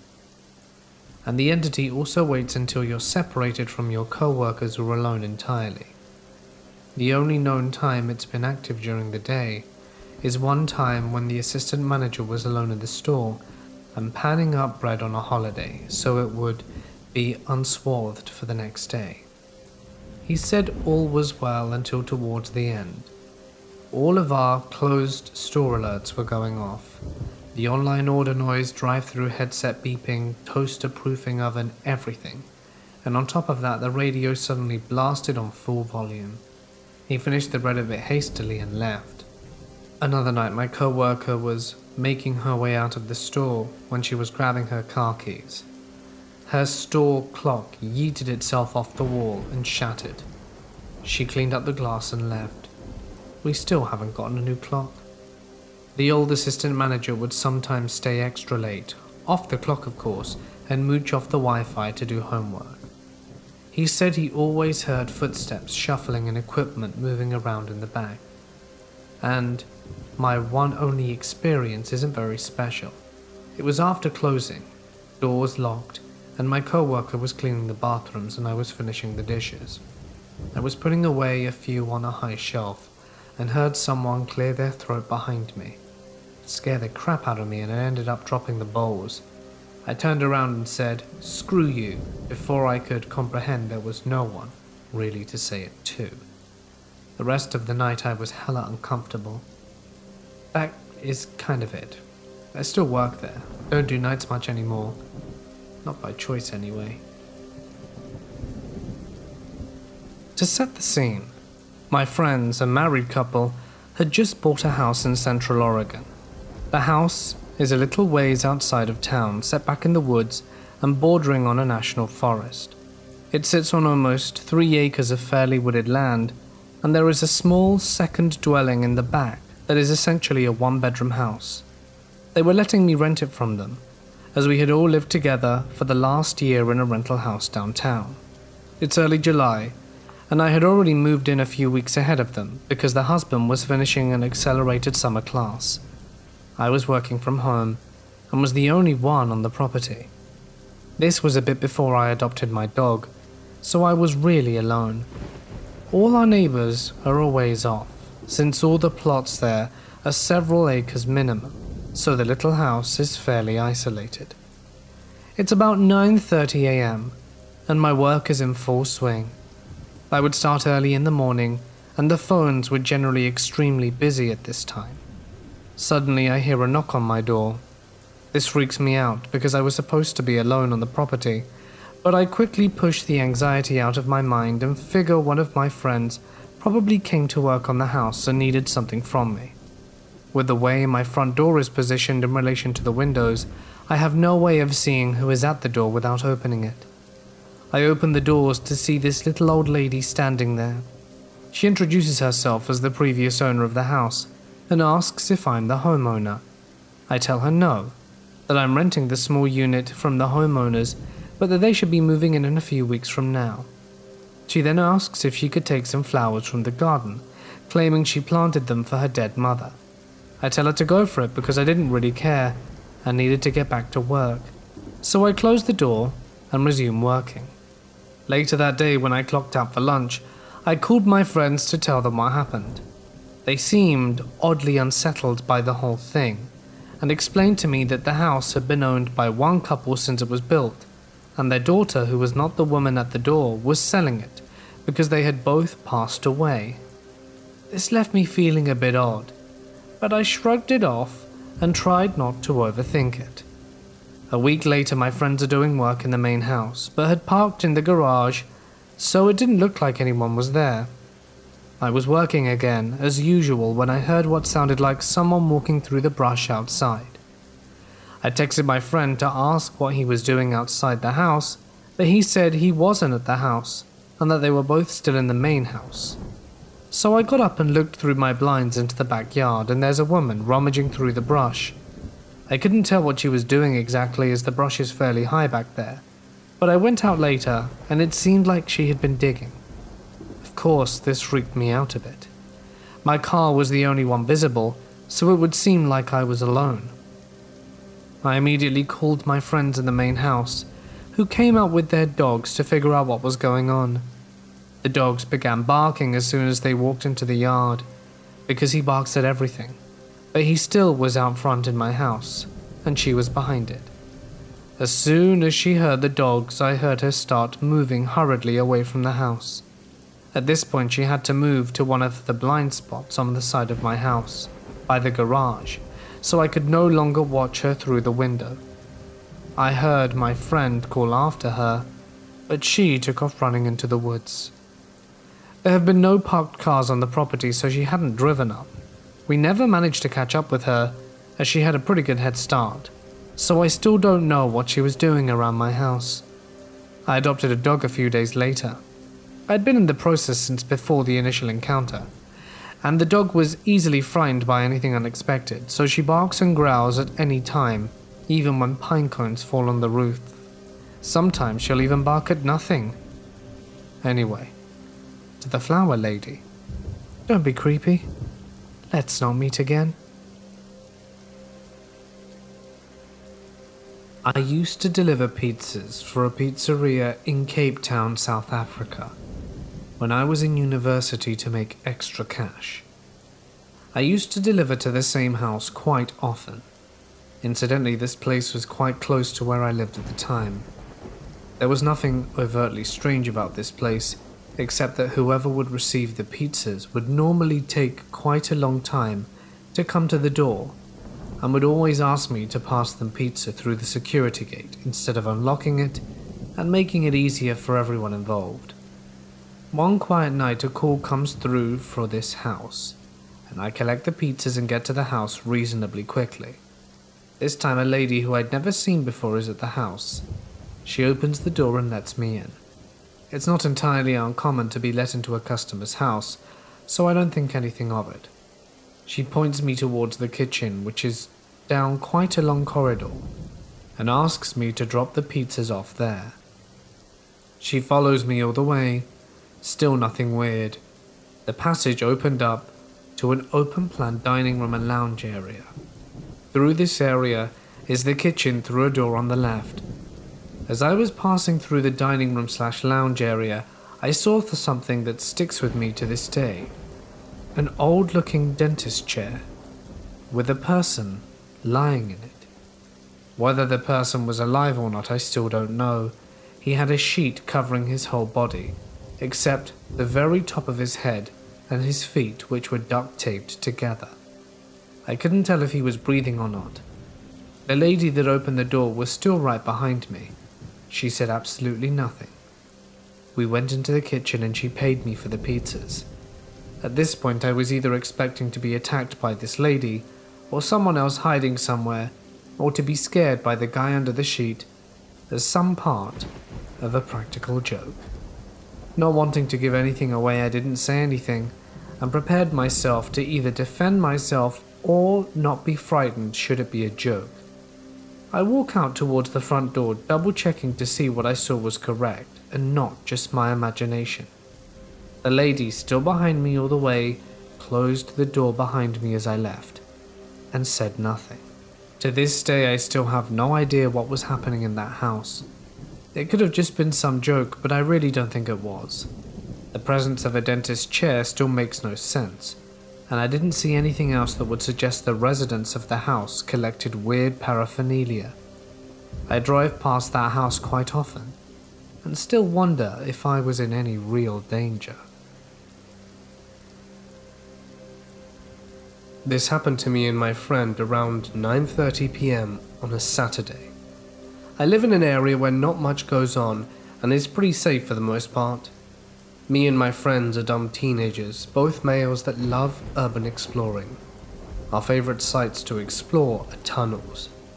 At 7:30 p.m. one night, me and my friend were exploring some sites around the park, 2 blocks away from our house, full of small tunnels to explore.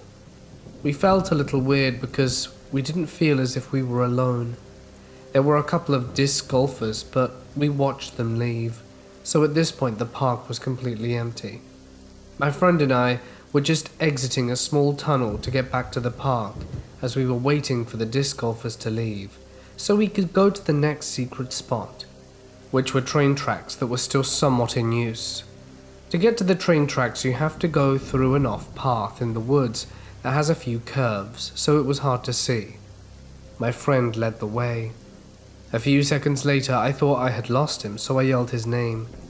Here's where things got weird.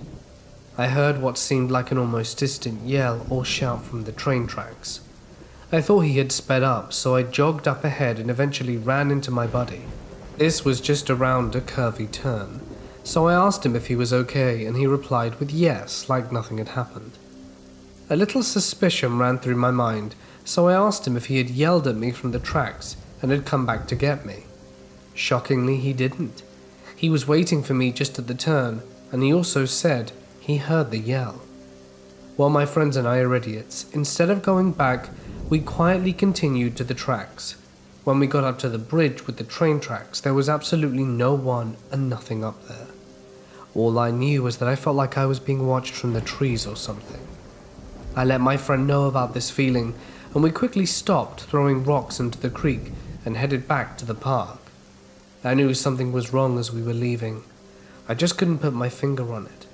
We played around on the basketball court at the park before we left. Due to the creepy vibe, my friend and I decided it was best to take the main road back instead of the shortcut through the woods that led to our neighborhood. It was around 9:30 now. My friend and I were talking about what we should do all night, because he was now spending the night. The park had a soccer field across the street from it, so it had 2 gravel parking lots that are sort of hidden by trees. As we were walking past one of the gravel lots, I felt what seemed to be like a warning from my body. I passed it off as nothing, but as we crossed the street from the gravel lot, here's where things start getting creepy. I could see someone come out the shadows of the gravel lot. They had appeared to be wearing very dark clothing and a hoodie covering their face. I was getting red flags everywhere. The way they came out of nowhere was so subtle and perfectly timed. It was almost as if they were waiting for us to cross to start following. My friend hadn't seemed to notice the strange figure, so I told him to jog ahead a little, and he seemed confused. So I pulled him close to me and told him what I had just seen. He seemed anxious, so he picked up the pace a little bit. Every once in a while I would look over my shoulder to see where he was, and every time I looked he would be at least 3 feet closer to us. I could hear the figure's eerie breathing. Thank God we were close to an alley shortcut that no one really used but me and my friends. To get to it, you had to go up a little hill left of the street.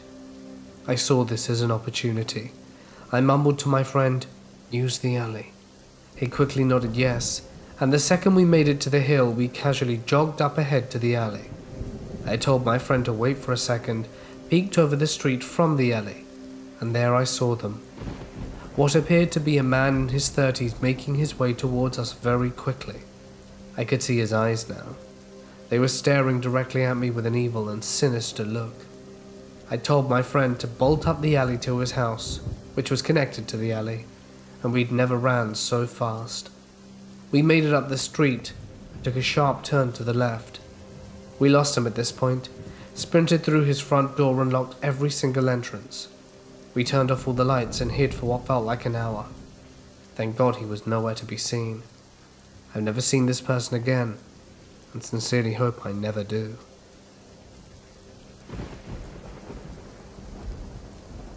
Many people become familiar with the concept of astral travel. Supposedly, this is the ability to separate one's astral body.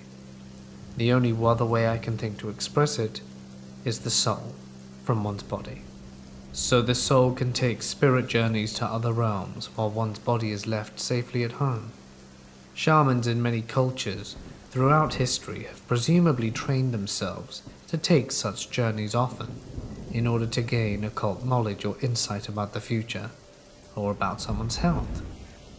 In any case, there have also been reports of spontaneous astral travel, where the event just happens to a person without their conscious control. People who suffer near-death experiences often report their souls rising up and looking down at their bodies below. I once had no opinion about astral travel. One way or another, I neither disbelieved nor believed it. I simply didn't know. Then, an experience happened to me. It started out much like any other night, except that I felt more tired than usual and had decided to retire early. I recall it was a lovely winter night, very close to the Yuletide, and a gentle snow was falling outside. I snuggled down in bed to listen to my favorite YouTube channel, preparing myself for sleep. I felt very comfortable and was drifting off when I felt an unaccustomed lifting and a sense of weightlessness. I felt as though I were floating and suspended in air, rather than sinking into the oblivion of unconscious as usual, and that my consciousness had shifted. I was hyper-alert, more even then than in a waking state. I opened my eyes, and lo and behold, I found myself floating near the ceiling, looking down at my inert body, peacefully laying in bed, fully illuminated by the glow of my laptop screen. I marveled at the situation. I had not sought this. I had not expected it. It was simply happening without any effort on my part. Oddly, I felt no fear, none at all. I just assumed I was dreaming. Was this what people call the lucid dream? Is so-called astral travel and so-called lucid dreaming one and the same? I had no idea. I just found myself, some part of myself, marveling at the experience. Two things I remember were the sense of weightlessness and lack of any physical discomfort. I felt buoyant and light, and rather excited by it all. I also felt a strong desire to leave, to fly. The nearby windows beckoned me, and before I knew it, I was on the other side of it. Opening it had not been necessary.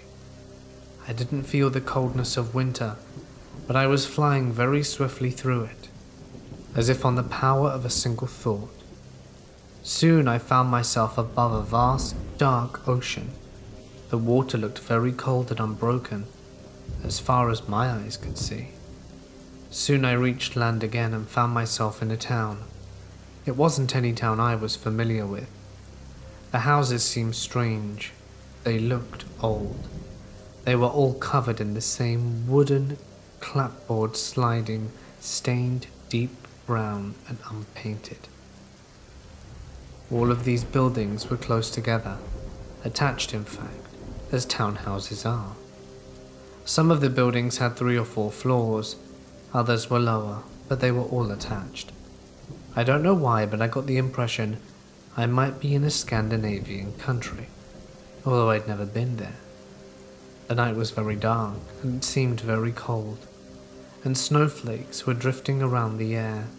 I found myself being drawn to one particular lighted window among this pile of buildings, one of the taller houses. Before I knew it, I was inside the window, and inside the house. It became apparent there was a party going on.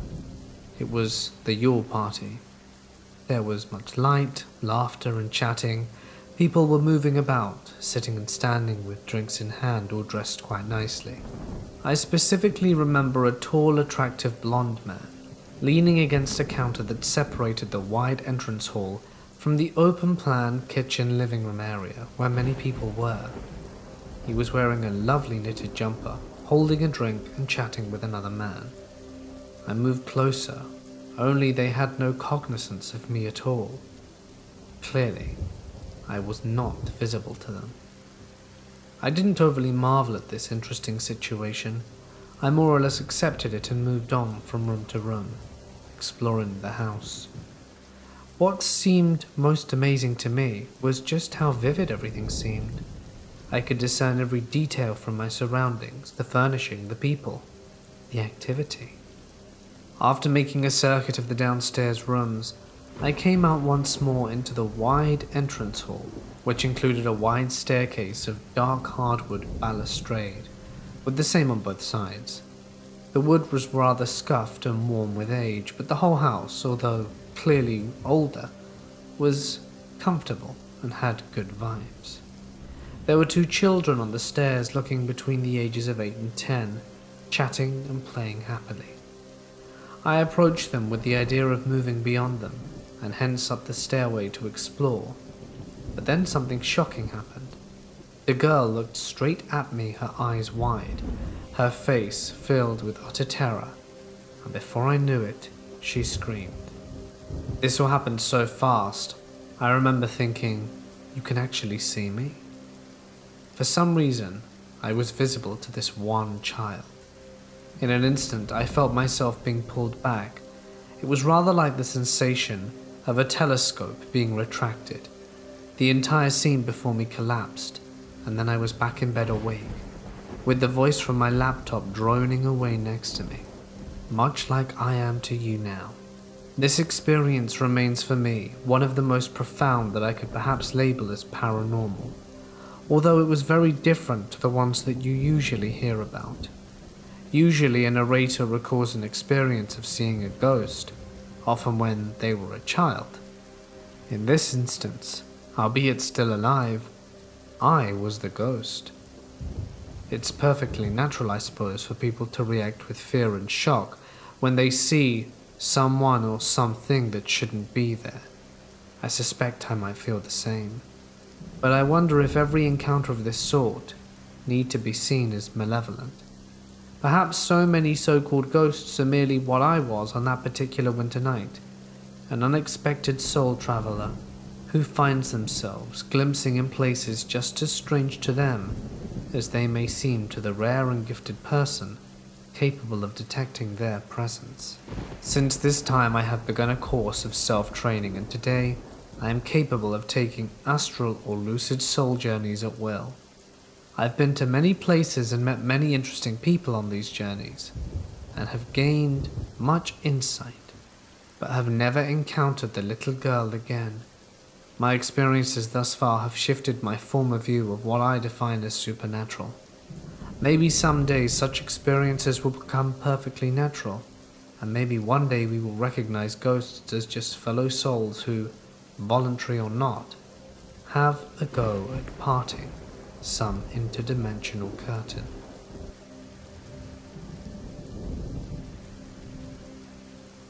La Diablesse, or La Hablesse, is a character from Caribbean folklore.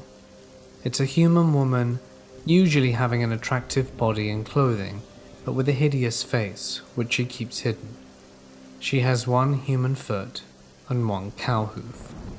She lures males into the forest so they can get lost and never find their way back, and they end up dying or being eaten by wild animals, or perhaps meet some other gruesome fate. The following story happened in Trinidad in the 80s. My uncle was living in the house I live in presently. It's my grandfather's house that my mother inherited. In those days it was my grandparents and their 8 children. My uncle was one of the older siblings and would work late night shifts and would return home between the hours of 11 p.m. to 1 p.m. Now my street then wasn't as developed as it is now. There was a lot of bush and forested areas with a few houses scattered in between. My house is about 1/4 mile in the road and wasn't paved at the time, and more of a track than a road. One night when my uncle returned home from one of his night shifts, he saw in the distance a woman walking down the street. From the look of her clothing, he assumed it was my senile great-grandmother. She had had a few instances where she would wander off and reach far places, so initially my uncle thought it was her. He saw her familiar dress and the white shawl she always had draped over her head, and he could make out pieces of tattoos she had on her arm. Now, he thought it was strange. It was the latest he ever saw her outside, and her house was at least 10 minutes' walk from ours. He called out to her a few times, but she didn't turn. She just kept walking. At the time, my uncle decided to follow her and get her back home. As he neared her, he realized something really weird. He kept calling out to her, and yet she didn't turn around. When he looked down, he saw that my great-grandmother had a cow hoof where her left foot should have been. He was really close to her now, and when he noticed it, the woman stopped dead in her tracks. My uncle, in sheer terror, turned around and said he'd never run so fast in his entire life. He raced on home, and since that incident, he's always had my grandfather wait up for him until he eventually left that job.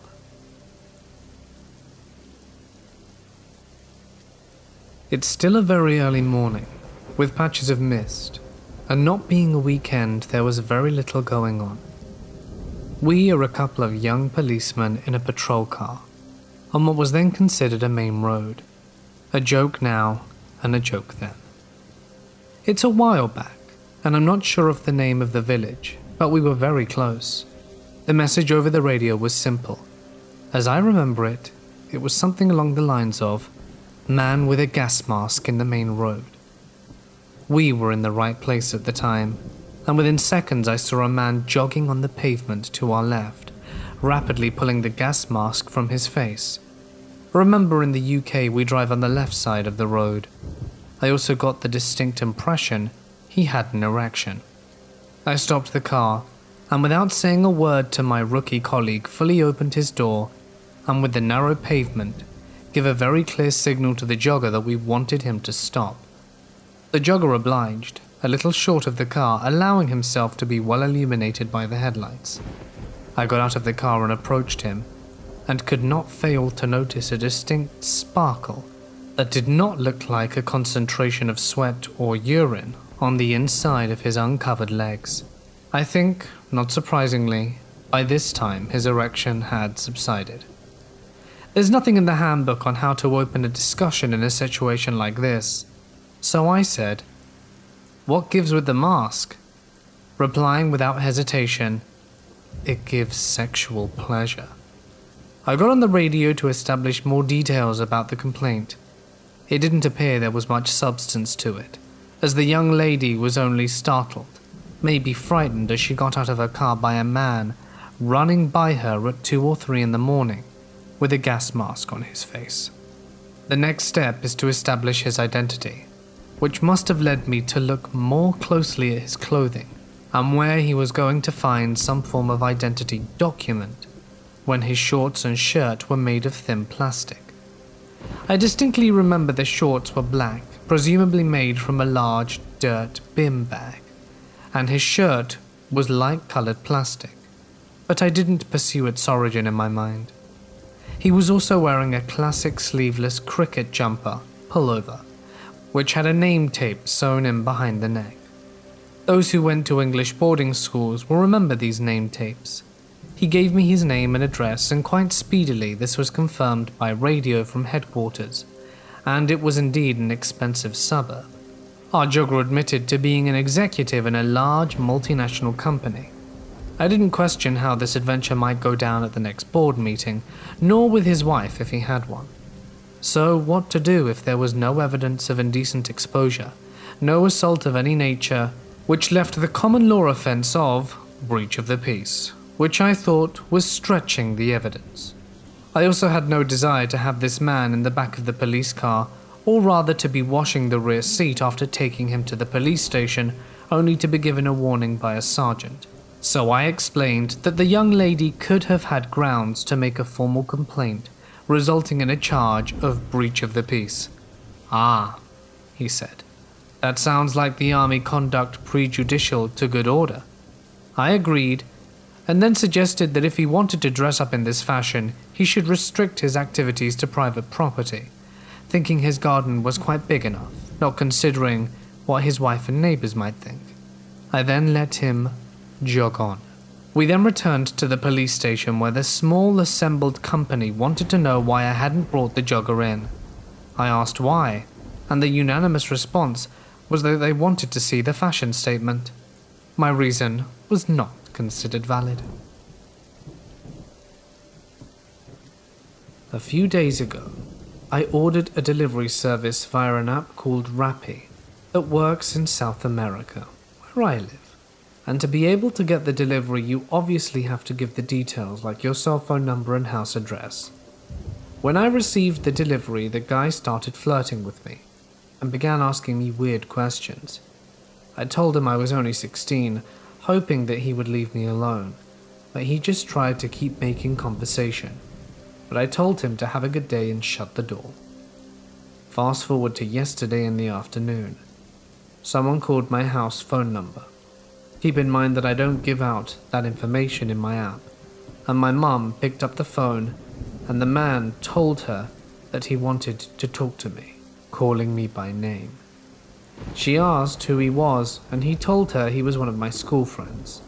My mum gave me the phone and the man told me who he was and gave me his name, which later turned out to be fake, and said I was very hot and that he wanted to meet up with me. I immediately hung up the phone. I started looking through the Rappi app and see if there was some way to report this guy, but I couldn't find anything. Then I tried to search in the delivery history and couldn't find anyone with the name he told me. I'm really creeped out right now because I don't know how he found out my house phone number, and he also knows exactly where I live. It's a pretty tricky situation. I just hope he never tries to reach out to me again. When I was 17 or so, I decided to become a novice urban explorer. I live in rural Minnesota, so there's no shortage of abandoned places to visit, if you know where to look. My boyfriend at the time lived in a tiny community just north of now then Minnesota, which had a 2-story house that had long been abandoned for 10 years. The story was a tree fell on the side of the house during a storm, and the guy didn't want to pay for the repairs and just left. I spoke with my boyfriend about exploring the place, but since there was a convenience store right across the street, to evade detection, he pointed out we had to go at night. So we set our time to explore on Friday the 13th, 2013. The crew we had was me, my boyfriend, and 3 other guys. While my boyfriend and I were waiting for our friends, we got a call from them saying that the front wheel straight up spun off their car and they needed a ride. I'm not a particularly superstitious person, but it kind of seemed odd to me, seeing as the driver took really good care of his vehicle. Anyway, let's fast forward to the action. It was around about 10 p.m. and my boyfriend parked his car on a dirt road about a quarter mile away from the house. We really didn't want to get caught, and hiked in and decided to look in the backyard first. It was really overgrown, with waist-high prairie grass, and was generally uneventful, until we looked into the back window of the house. One of them seemed to go into a pantry, where there was still canned food on the shelf.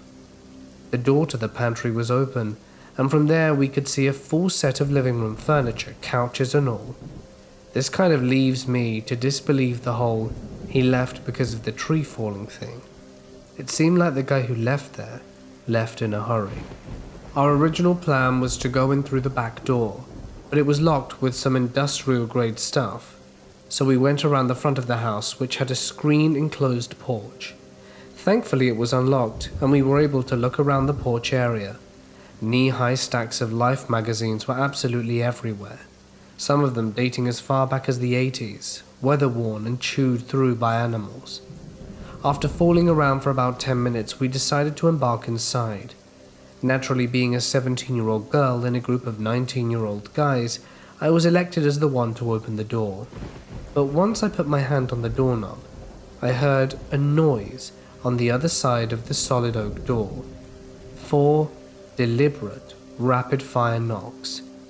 Everyone booked the hell out of there faster than I've ever seen. We ran the entire way back to my boyfriend's car, but it wouldn't start. Everyone was afraid to go outside, and one of my friends kept claiming that he heard footsteps coming towards us. This was probably rubbish in hindsight. After a few long minutes, my boyfriend's car finally decided to start, and we punched it back to his house. Once we got back, everyone had their speculations about what the hell was on the other side of the door. My personal theory was there was a squatter inside that saw us snooping around and wanted to scare us away. I know that dilapidated houses can make weird noises, but the knocks we heard were very deliberate, not something a structural shift or animal could make. To this day I have not visited the house again, or any other abandoned house in the area. So kids, if something seems like a bad idea, it probably is. And creepy squatter guy? Let's never meet again. I'm here to share my story about an entity known as the Hat Man. I'd never known this was something other people have experienced. It almost scares me more that other people have experienced this. But anyway, here it goes. My first experience was in my grandfather's house.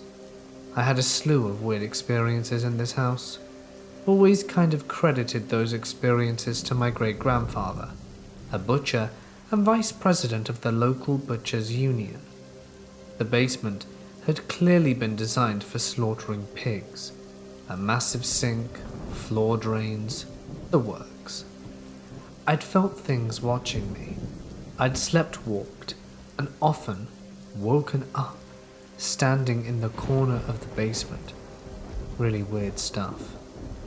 The worst experience, and I'm getting chills just sharing this, was waking up and looking into the hallway to see a pair of eyes staring back at me.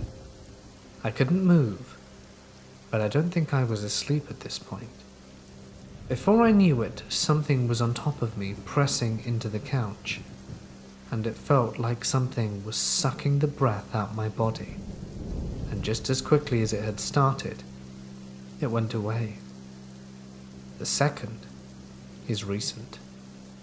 My grandfather passed away. I've had countless dreams about him, nothing specific, but this is the one that sticks with me. In this dream, we were in my house, sitting in the kitchen, just talking. Not about anything in particular, but just talking like we used to do. In the dream, I told him I needed to take a shower and get ready for work, and so I did. I had left the door open as I usually do, and during my shower I look into the hallway to see this black mass crawling down it. It stands. Its shape is human but long. Its fingers come to points and are hanging below its knees. It says, "You don't belong here," and I wake up. I've been thinking about why something like this would appear. The first experience sounds more like sleep paralysis, but the second, I'm not so sure. I feel like it might be something that comes to you when your dreams tread into the realms of the afterlife.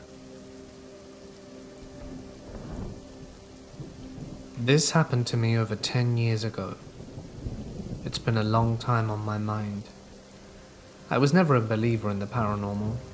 My parents raised me atheist. My mum especially was a very no-nonsense kind of woman. Didn't believe in religion, didn't believe in anything. And that's the way me and my family all viewed the world. That is, of course, until the following events transpired, and my worldview started to change. So as I said earlier, I used to work at a historic hotel. It had been around for over 150 years as far as I knew. The building in some form or another was a hotel. Obviously it had undergone changes, plenty of them, and was a lot bigger than the grounds it originally stood on. As it had been so successful, it actually consumed much of the surrounding buildings. The hotel itself was quite nice, adorned in the Roaring Twenties style. Even the staff were made to wear old-timey clothes, all to add to the authenticity. As contracted night security from a different company, we didn't have to undergo such privileges in regards to our garments. Now the hotel itself was not that tall, but quite lengthy. It had loads of different rooms and corridors and the like, most of which we could observe via our cameras, and a small section of passages in the basement that were mostly used for housekeeping and laundry and stuff. Anyway, I had been working there a few weeks when I overhear a few of the night watchmen having a chat. I had arrived a few minutes early before I would be relieving them, and I would be doing the graveyard shift. I start getting chatting with them. I hadn't really spoken to them much before, and figured it'd be nice to make friends at the job. One of them, Darren, was telling a story about something he'd experienced a number of years ago. He's the kind of guy who, when he got his first job, stuck by it till the bitter end. I think he must have been working here at least 40 years or something, and he looked like he was on the cusp of retirement. I spoke to him for a while, just before my shift started, asking him what it was like to work in the same place for so long. He explained how he enjoyed seeing the hotel change and undergo its renovations, how he'd seen many interesting people come and go, but one thing that stayed consistent were the spooky happenings in the hotel. He said it in a kind of comical way, so I wasn't sure if he was joking or not. He gave a little laugh and said he'd tell me later. I was working with another girl on the night shift. She was quite nice. And at some point in our infinite boredom, did we start chatting to each other about the supernatural. She brought it up, and I was curious, more from an interest point of view rather than belief, some of the stuff that had gone on around the hotel. She had been working there a few years now, and it seemed common knowledge that there was something afoot in the hotel that most people couldn't explain away. She said that she wasn't sure how many spectres were populating the hotel, but she had heard a few stories, especially one that resonated with her from a disgruntled guest. She had been the person who had actually checked the guest out. She went on to tell the following story. It was a night much like this one, boring, with not much to do. I was just sitting here at the desk, when suddenly I hear the elevators ding, and out comes a woman running, holding her young son in her hand towards the front desk. She slams the key on the counter and says she wants to check out and needs a taxi now. I, in a flurry, ask her what's wrong and why she's choosing to leave at 3 a.m. Does she want to go to the airport? She'd never given me an indication when I checked her in earlier that day. She goes all pink, looks me dead in the eye and says, "Girl, there's a ghost in your hotel, and I'm not staying here a minute longer. Get me a taxi to some other hotel, please. I can't deal with this." She calms down after a few minutes. As you can imagine, a 3 a.m. taxi isn't always going to arrive very quickly.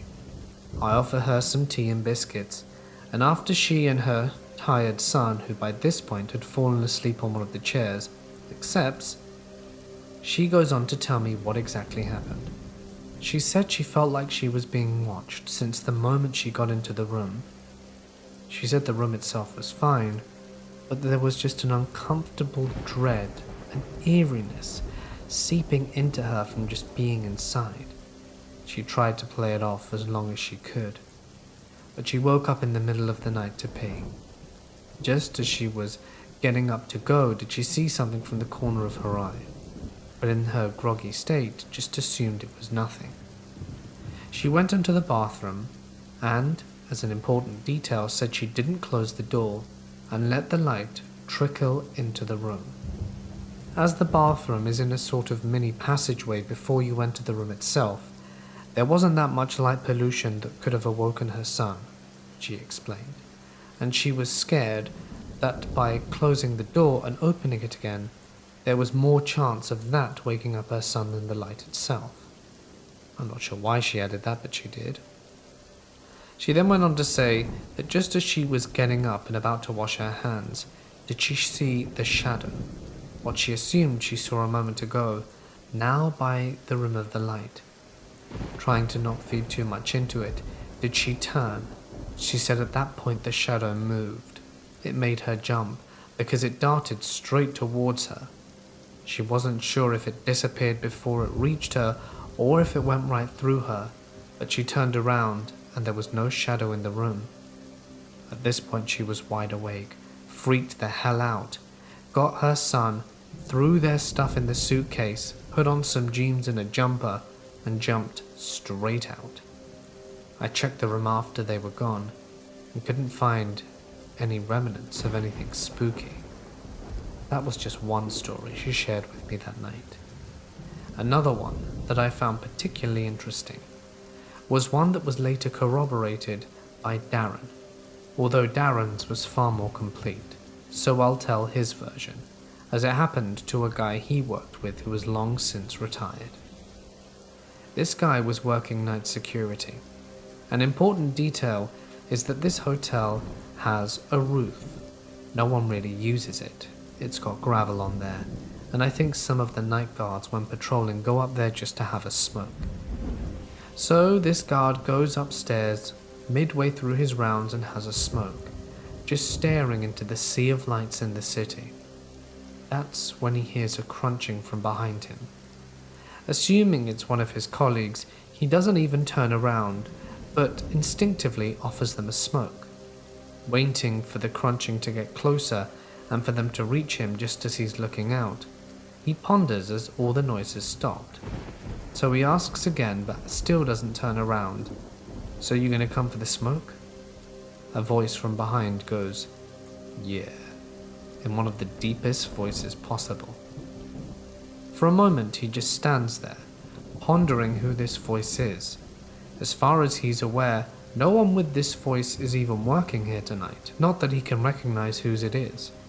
In his curiosity and confusion, he turns around, as he hears a crunch midway on the roof. He looks but sees no one, but the sound of the crunching of gravel is ever approaching towards his location.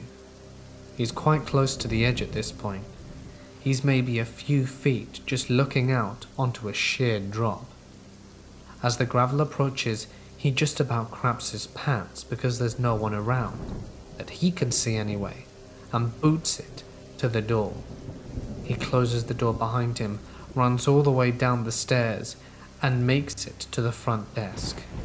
The guy openly admitted to wetting himself on the way down. He was absolutely terrified. He called in sick the following week, and reluctantly came back to work, but apparently never went up to smoke again on the roof of the hotel. The last story is one of my own. There were many other small things that happened. Guests that saw things in the middle of the night, much like the First Lady. Workers who saw apparitions in hallways. People in old-timey clothes who would walk into the elevator, and when they'd reach the elevator themselves, they'd be gone. But the one that happened to me, albeit not as scary as the others, fully convinced me that there might be something more to the paranormal than my family want me to think. I had been at work for about 2 hours. It must have been around midnight, and I was just sorting out some paperwork while absent-mindedly texting a friend. I had to print off some documents for personal reasons, and I'm sure that the company wouldn't mind a few pages and a dot of ink. Just as they were coming out of the printer, it jams. I swear under my breath, look into the printer, and try tugging on the page, but it rips. Annoyed, I do the thing where you have to flip the printer open to retrieve the damaged page.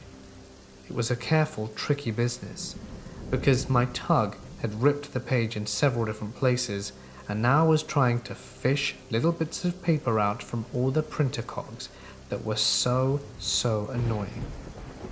I don't know if it was just my printers, but I'd always hated them. They're always slow, they never worked, and the work one, which was the best one I'd ever worked with, was now failing on me, which was super irritating. Just as the piece of paper is coming out after the second print, do I hear a voice behind me. "Printer trouble, huh?" "Yeah," I say absent-mindedly, just as the page is coming out. In truth, at that moment I felt a little bit guilty, because what I was printing was for personal reasons, and I hadn't been at the job long enough yet to know if people cared if you printed off a piece of paper for yourself, if it would be a big deal or not. So, trying to kind of hide it, making out it was work-related, I was just gonna be like, "Yeah, you know, logs and stuff," when I turn around to answer the phantom voice. But there's no one there. I look down the corridor to where front desk is, and I see that there's a girl at reception, a different one than the one I mentioned earlier. I look around, try and ignore it, put my papers in my bag, and casually walk over to the girl at reception. I ask her if she'd seen someone go into the back office, and she says no. Then I ask her who's working here tonight. She looks in the small red book in front of her and says that it was only me and her. I leave it there. I don't say anything else and go about and do my work. But that severely freaked me out. There's no way I imagined that voice. And after hearing everything that people have said and experiencing something that I truly couldn't explain for myself, am I convinced that there might be more to the paranormal than I first thought.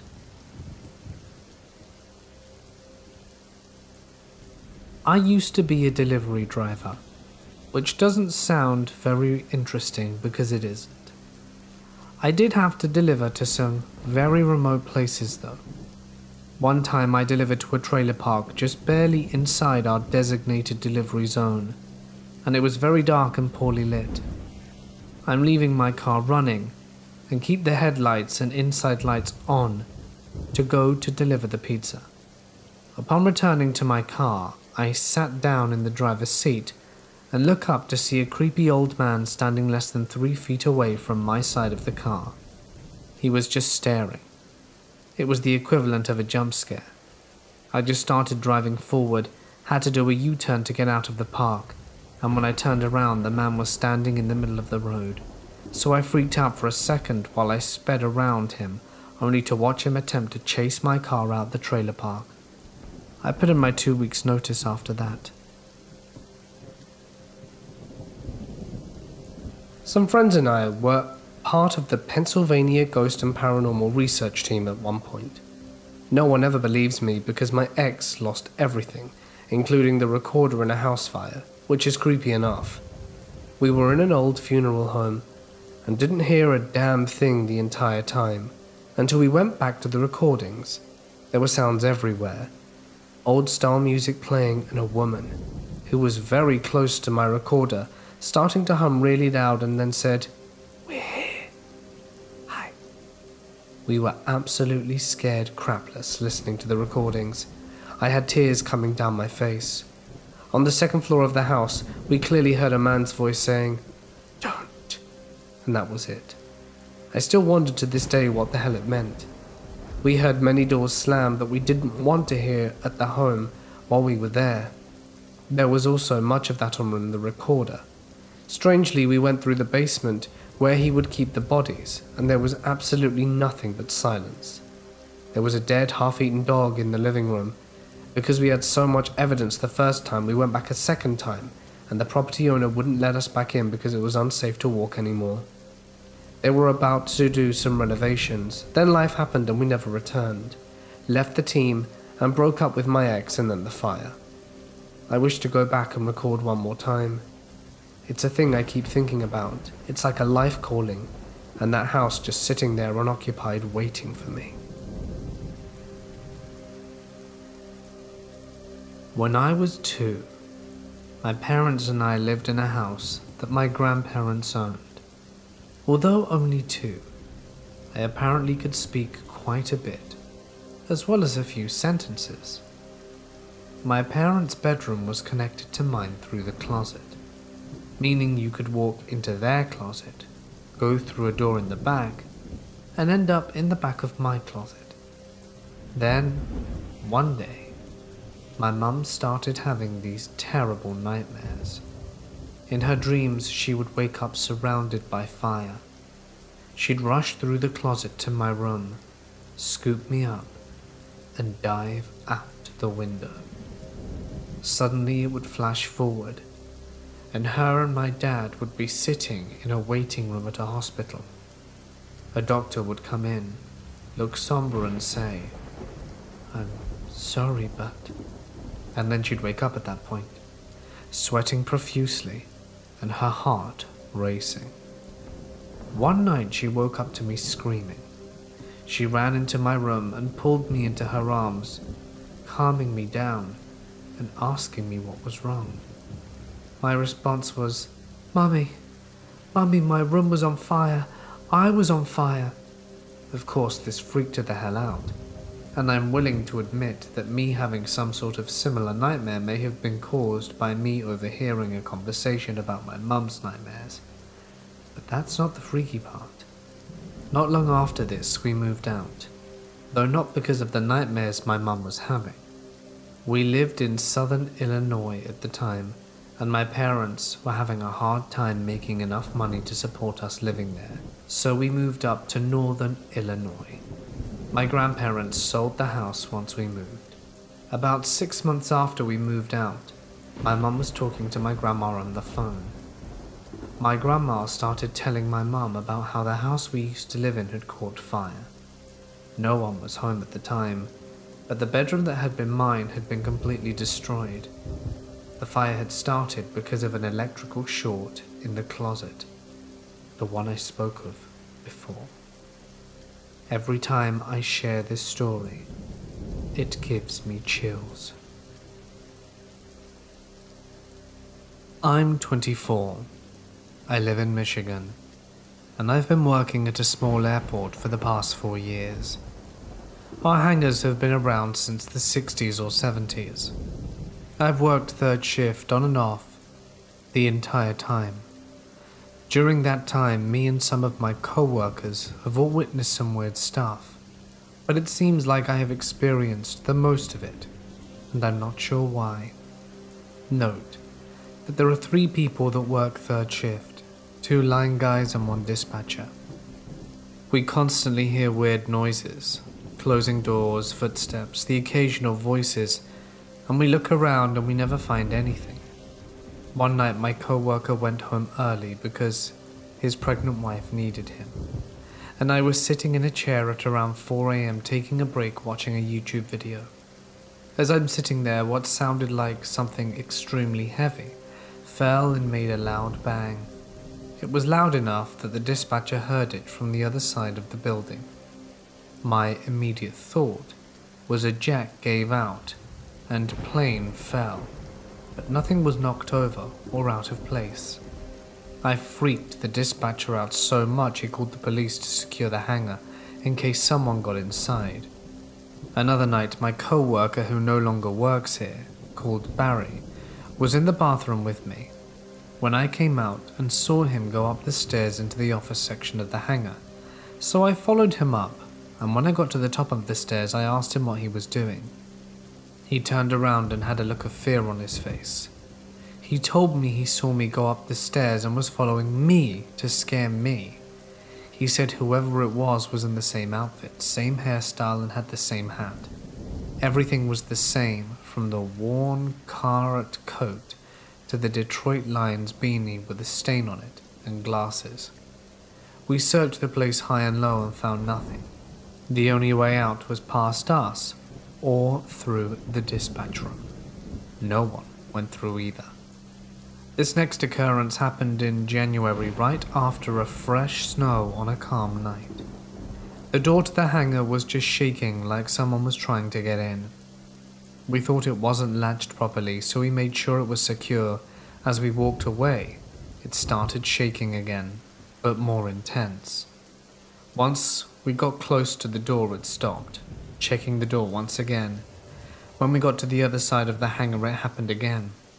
We thought someone had to be messing with us, so we looked outside and found no footprints and no wheel markings of any kind.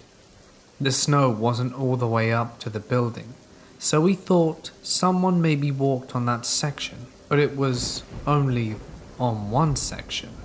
So if it was someone, we'd seen them walking through the snow in another section. We checked the whole perimeter of the building and through the parking lot, but found nothing. These next few things I've seen personally, and no one else has seen anything similar. We have been dead since the whole COVID-19 shutdown. We shut off half the lights in the hangar now, and as I sit down on my phone, I can always see dark shapes in my peripheral. The weirdest is I can see a dark mass creep out from under the toolbox. It's the size of a softball, but it was extremely dark. It moves slowly, creeping towards me, and if anyone makes a movement or I look back at it, it shoots back underneath. Another thing is I walked past our break room and saw someone sitting in a chair with their boots up on the picnic table bench. I could make out warm brown boots and blue jeans, but it was only the bottom half. I turned the light on, and there was nothing. After seeing those two things, I experienced sleep paralysis for the first time ever. I woke up and just saw a dark, black figure standing in my doorway. It was clear because it happened around 3 in the afternoon. This last thing happened 2 days ago. Me and my co-worker Terry were sitting down, and a 5-foot piece of 1/4-inch wall trim was knocked off a shelf and landed 10 feet away from it. We know where it fell because we cleaned up and Terry put it on the shelf, and it wasn't hanging off or anything. It was a solid 6 inches off the ledge. I honestly don't know what to think of this stuff, and there has to be a reasonable explanation for all of this. I just feel like I need to get all this off my chest, but felt like people would think I'm crazy or lying. But I know this is real. One night, I had a delivery to a pretty rural area. A lot of my deliveries are to rural areas, so no big deal. But tonight is drizzling and especially dark, so I'm having trouble finding the address of the house I'm looking for. So I roll down the passenger window to use my really bright flashlight, pointing it at mailboxes, trees and posts and anything that anyone might have their address on at the end of their driveway. I'm driving along at 5 miles an hour, pointing my flashlight, when the beam catches a guy wearing a dark hoodie at the end of an obviously long gravel road staring directly at me. More of a glare really, but whatever. He could just be on his phone or something. Anyway, it gets weirder. I finally find the address I'm looking for and pull up into the drive and hop out the car. That's when I get the sinking feeling. No cars, no house lights, boarded up windows. If you've ever been a delivery person, you know that this is the time to get the hell out of there because you are about to be robbed. Right as I'm about to jump in and throw the car in reverse and note the hell out of there, I see a man walking across the empty field adjacent to the property towards me. Crap. Now I'm a pretty burly bearded dude, so I don't worry a whole lot on deliveries, but this scared the hell out of me. When he gets closer, I see him very obviously tucking something into his waistband. What I can only assume was a firearm. He then says in a thick, menacing southern accent, "I thought you was the law." I guess because of how I was scanning the addresses. I meekly point my car topper and the pizza in my hand, and he says in the nicest voice you've ever heard, "Oh great, thank you so much. Have a great night." Pays me, and proceeds to walk back through the open field in the direction of no buildings in the rain with his pizza. For the rest of my shift, I couldn't stop whispering, "What the hell?" It was the strangest thing that's ever happened to me. I was walking with my cousins about 14 years ago when we find what looks to be an old burnt-out house. So naturally, being kids at the time and having no sense of self-preservation, we decide to explore it. Mostly it was just full of charred wooden crap and junk, but then one of my cousins found an entrance to a cellar outside. We busted the old rusted lock off the door and looked downside. It was dark down there, and we didn't really have any reason to go poking around it. Plus we were starting to get creeped out, so we kicked some dirt down into it and walked off. When we get about 15 yards away from the house, one cousin says he hears a noise and we stop. And yep, there was a noise like someone coming up the rotting cellar stairs of the house. We peek back through the trees and see a dark kind of fuzzy shape crawl out the cellar which we left open. It looked like a big old dog. Then it stood upright. We hauled ass out of there and ran off in different directions like morons, each convinced that the cellar thing was chasing us. I ran right through some briars in a panic and tore my arm and legs up, which got me in trouble when I got home. We were all fine otherwise, but did avoid going back there in the woods in future. Closest thing I can figure is there was a small black bear living in the cellar. Maybe it had another entrance we didn't know about, and we woke it up. But seeing something hairy and dark come out the cellar then stand up was like being in a horror movie. I never want to go into that house again. Me and my friend Chad and my boyfriend were hanging out at his job. He's a security guard, so we were all sitting in the booth. It's like a 10 by 10, so it's fairly small, but no one else was around. They were all inside the warehouse building because the booth is so small. It's easy to know where sounds are coming from, and there are so many options. I started hearing flute music, kind of like Elven, or like you'd hear in Lord of the Rings in the Shire. I thought it was just my friend or my boyfriend's phone games as they were playing on their phone, but mine was dead, so I knew it wasn't playing. I also thought it could have been the small radio, but the direction of the waves were coming from the left, not the right, where the radio was. I kept hearing it off and on, and then I said to everyone, "What's the music?" And then my friend said he heard it too. I had my boyfriend turn up his sound, and it wasn't his game. My friend was playing Clash of Clans, so it wasn't his either. As we sat to listen, as soon as we really stopped paying attention to it or got distracted, I thought I could hear it again, and he did too. But my boyfriend claims he couldn't hear a thing. So me and my friend start checking that the computer isn't playing. The speakers aren't on. We check the small radio and make sure the phone volumes are all the way down. We didn't hear it after maybe catching small tidbits floating back in, and not being able to focus due to being distracted when we thought we heard it. It seemed to float in and out of sound, instead of abruptly stopping and starting. So it was hard to notice it, since it creeped in slowly, if that makes sense. I just think it's weird because it was a nice day and the music was very pleasant. I felt like I was in the middle of a forest, like a Disney character. Then I started thinking about it and realized, wait, nothing is playing that music. After I thought that, the music kept going, but once I brought it up, it sort of faded. I think it's strange that my friend and I could hear it, yet my boyfriend couldn't. Almost like gentle background noise. The first job I had was at a pizza place in my hometown. It's a really small town with a little over 1,000 people. We were right next to a main highway that's about 30 minutes away from a major city. One night around September to October, I'm working with 2 other co-workers and our manager. The whole shift had been pretty slow, and we were getting ready to close at 9 p.m. Around 8:30, 2 men and a little girl of around 8 come in, and I go up to the front and ask them if they need help with anything, or if they're going to place an order. The shorter one of the 2 men says that they're just passing through. He then asks about the prices of the different items on the menu, and he also asks at which time we close. I answer, and he just says okay, and walks away to sit down with a little girl at a booth.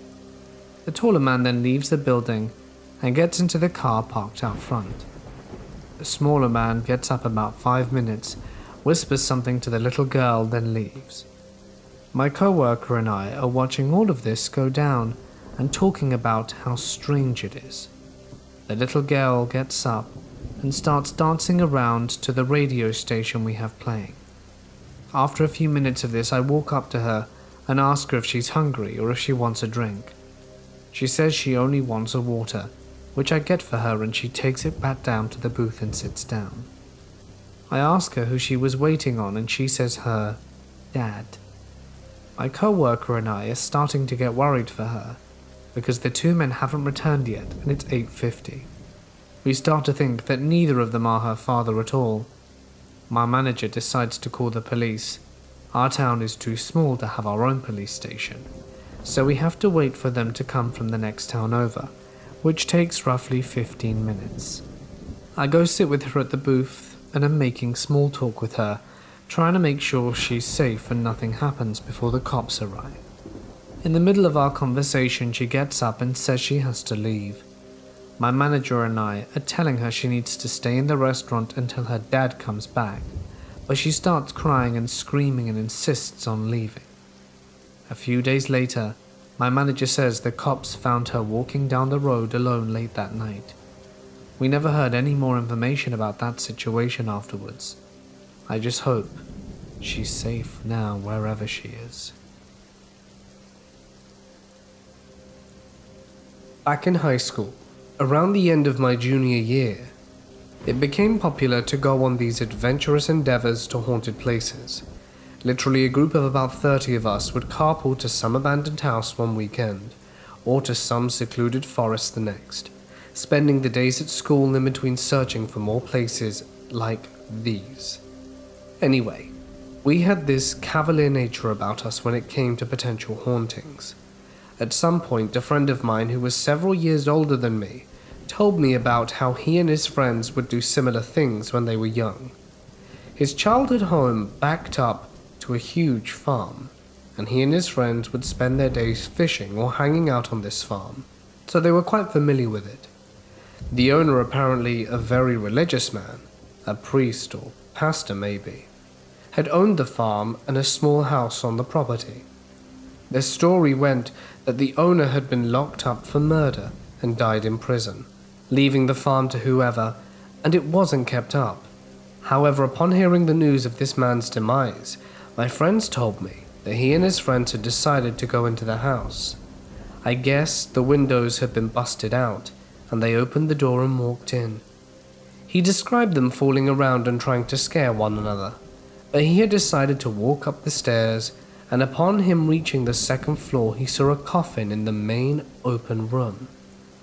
The way he had explained it to me was that he didn't know what it was, and immediately sort of sauntered over to check it out, only to have the sudden flash of realization that this was a coffin in an abandoned house. I suppose he and his friends made a quick retreat from the house. Of course, he told this part of the story much better, prepping in more detail about the man who owned the property that gave the story that mythical, supernatural sort of feel. I remember being frightened by his delivery and sincerity, though it's quite likely he had rehearsed it for this type of occasion. This story had taken place 15 years or so previous to him telling me. I told one of my adventurous cohorts the story, and we thought it would be a good idea to investigate it. I knew where this person had lived, so we assumed we could simply walk behind his house, find the farm, then the house. We had a grand plan to bring the whole group out on the weekend, but we weren't sure if we were being strung up on a lie, or if this place was still there, if this were true. Anyhow, after football practice one weekday, he and I drove out to the street my friend lived on. There was definitely a farm behind his and his entire street's homes. We decided to go ahead and sneak into the yard and onto the farm to see if the house was there. Once we made it through the manicured suburban yard and through the brush separating the farm, we were knee-deep in overgrown field. We sort of hacked our way through a bit, and sure enough, we made it to the edge of the hill the house was on, only 100 or so yards away. We had made it that far, so we decided to go to the edge to investigate. As we approached the house, there was a huge black bird perched on its roof. Once we were within 20 feet of the house, the bird flew away from the house and perched upon a tree adjacent to it. Being a bit nervous, I began to question why a bird had made such an odd move, but thought better of making a big deal out of it. Now, this house is the prototypical haunted house. It had the quaint historic look with the broken windows, eerie shadows, and sort of ominous statues one associates with haunted houses. There was even a grave marker in the front yard, so again we were increasingly nervous as we approached. The door was jammed shut, but the window had been completely removed, so we played rock, paper, scissors for who would climb in first. I had the luxury of going second, but did so quickly, as being on the porch by myself was just as unsettling. The inside of the house had literally not been touched, besides weather damage. Almost everything was intact. There were pictures and decorations still up, with a bit of furniture remaining. We eventually became comfortable with being inside and began to snoop around. Of course, we were fearful of trekking upstairs, afraid to find something we didn't want to find. Alas, we squeamishly crept up the stairs only to find an empty space. At this point, we became at ease with walking around the house, laughing off the ghost story mystique. As we looked through the main floor again, I noticed there was a tiny door in the kitchen. It was about knee-high. Undoubtedly, we flung it open, only to reveal a dark stone stairwell that a person would have to crawl down. Its presence alone was terrifying for some reason, but it had a landing about halfway down with stairs turning in different directions and out of our sight. However, perched on the landing, and partially concealed by the wall to the other part of the stairwell, was a large rectangular wooden box, a coffin. Now my friend and I weren't exactly small people, so I would imagine the sight of us pale-faced, with a cartoonish hair on neck, shocked expression trying to both squeeze out of a window at the same time would have been quite comical. Not to mention that both of us in a dead sprint heading away from this house through waist-high weeds. I still laugh thinking about both of us running like that. Anyhow, we turned to look back about halfway to the end of the farm, just to see the massive black bird fly back from the tree and onto the house. We probably made double time from that point on. It was Saturday, and everyone's out for the weekend except me. I work at a call center, and we don't get a lot of calls on weekends. One person is enough to cover an entire night shift. I'm from the Philippines and our clients are in the US. There's a 12-hour difference in the time zone, hence why we work at night. I was alone on the second floor of the building, with just the janitor and the guard on the first. I was at my cubicle waiting and answering calls. At around 2 a.m. I got a call from a client, just the usual conversation of queries and concerns. As we were wrapping up the call, the client asked me, "Are you home?" I answered, "No, I'm in the office. Why do you ask?" He said, "Because I can hear a lot of babies crying." I ended the call without saying goodbye and ran to the first floor shaking. The janitor asked what was wrong. I told him what happened. The janitor told me, "You must be new. There are 2 children and 1 mother haunting this place. They don't harm anyone, but they do play tricks sometimes." That was that. I never did night shift alone since then, and I left the company 2 months later. This is the same building where my ex-colleague experienced keyboards typing on their own, and where chairs make random movements and noises. Back when I delivered pizzas in my small college town, I used to have to deliver to some pretty remote places. One weekend I was delivering to a house, which was about a mile outside our delivery range. But it was a slow night, and I was saving up tips for a trip in the summer, so I told my boss I would do it. The house was near impossible to find. It was deep in the woods, dark outside, and the driveway was completely overgrown. There was very little cell service too, so my GPS wasn't functioning properly. I passed it 4 times before seeing a very hidden mailbox which indicated the house.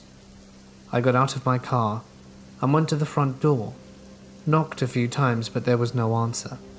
It didn't look like there were any lights on in the house, but the window blinds were drawn, so it was hard to tell. I could clearly hear what sounded like someone running up and down the stairs over and over. I thought it might be a dog at first, but there was no barking. After about a few minutes of this, I began to feel something was off, and became extremely aware of how dark it was, how quiet it was, and how remote I was right now. I determined this dude's crappy trip wasn't worth the agitation, and decided to head back. I went back to my car, screamed, and dropped the pizzas. There was a kid, probably 11 to 12, sitting on the hood of my car. I have no earthly idea where he came from. He had on a light grey hoodie which, combined with the darkness, gave him the look of a spectre. I picked up the pizzas and gathered myself, and yelled out asking if he lived here and ordered the pizzas. The kid immediately jumped off the hood of my car and sprinted into the woods away from the house. I got in the car ready to knock the hell out of there. When I reversed out the driveway right before I pulled to the street, I saw a kid emerge from the woods, again, standing on the driveway, watching me leave. I got back to the store and told my boss what happened. He was angry I didn't make more of an attempt to deliver the pizza, but I talked him into calling the house to confirm the order. No one picked up after 4 attempts. My boss stopped accepting calls outside our delivery zone after that, more so out of not wasting his driver's time than our safety, as this dude was an arse. We never got a call from that house again for the 2 remaining months that I worked there. A few years ago, I worked with a real estate company as an inspector, which basically just meant I briskly walked in and around properties, snapping photos and checking that everything was okay. Unfortunately for me, I worked specifically with foreclosures, which meant I had to go into all the nasty houses that were messed up, spider-infested, broken into, or even recently abandoned and filled with people's stuff and dead rats. On any given day, I could drive as far as 2 hours away from my city to the houses. One day, I went to the country, in my neighboring state, Alabama. It was literally farmland, and I only had enough cell phone service to send a message. I went there for one house and absolutely hated it. It was a very old ranch-style house with a porch wrapping halfway around it, and was probably built in the early 1900s. It had 3 or 4 doors leading inside, although I could barely see them when I went in this day, because whoever was in charge of keeping the plants in front of the house had abandoned this post for several weeks. The plants had grown so tall that you could barely see or even get onto the porch, and there were various wasps and bees all around. When I arrived, I groaned about the sight. I seriously should have gotten hazard pay for this sort of thing. I had already gotten stung by a wasp at a previous house a few weeks ago, and was not looking forward to unleashing a full can of spray onto this situation once again just to get inside. This house had no working locks on the doors, so all we had was a padlock on one door, and I had to retrieve the keys from a lockbox that was yet on another door. I ducked my way towards the lockbox while avoiding the wasps that made their home in the rotting porch roof. Sweating and anxious, once I retrieved the key, I went back to the door with the padlock, and after about 5 times running back and forth, trying to avoid the wasps, I finally made it inside. I felt relief, but not too much. There were still random wasps inside because the doors weren't secure enough to keep them out. Most of the walls around me exposed their insulation, and there were dead flies everywhere. I snapped a series of photos and moved on to the kitchen and nearby bathroom. I tried to walk as quickly as I possibly could because I hated being inside there, but I was also concerned about not running through webs or coming upon any dead things, so I didn't go too fast. I snapped photos of appliances, disgusting floors, and views of the entire room, then moved on. About 2 or more rooms in, I made it to the door of the second to last room. It had a fireplace to the right and a door leading outside. It also had a door next to the fireplace that led to the final room. Once I was finished there, I made my way to the last room of the house and totally froze. I stood in the doorframe and took a moment to examine the scene. In the last room was yet another door to the outside, and it was wide open. But that was only mildly alarming. I'd seen break-ins before, and even though it was alarming, I seldom ran into anyone, especially since it was broad daylight. But there was one thing out there, and it was truly bothering me. It was a backpack, a drink, and food, sitting right next to the door inside the house. I was frozen with fear and anxiety, and quickly thought through what to do. I turned to my right, where I knew a closet was, a closet that held stairs to an attic. I quickly worried about if anyone could possibly be hiding up there. I wasn't entirely quiet this whole time, so I wasn't confident they'd be aware of my presence. In fact, if anyone was there, Then I focused back on the door. I stayed really quiet, hyper aware of any sounds. I didn't hear anything, so I decided to quickly and quietly leave. I raised my camera and quickly took 2 or 3 photos of the door and the items, then turned and power walked my way back through the house. I don't remember if I put the key back or not, but I know I definitely didn't care. I just wanted to get the hell out of there. Once I reached outside, I ran to the car, quickly got in, locked the doors, breathed fast and heavy in a cold sweat, goosebumps tingling all over me, and left. All that ran through my mind was fear of what could have happened, and the fact that I was so far from anyone who could have helped, with no way to call the police, and it made me shiver.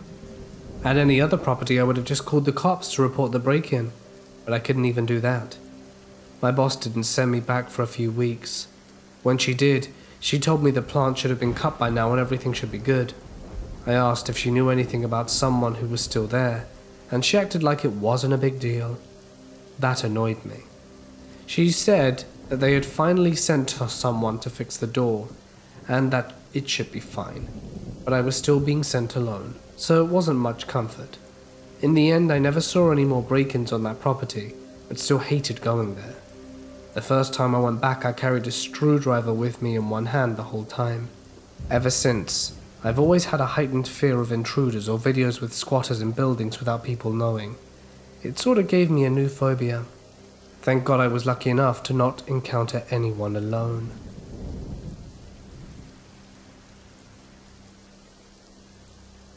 I work at a multi-billion-dollar retail chain.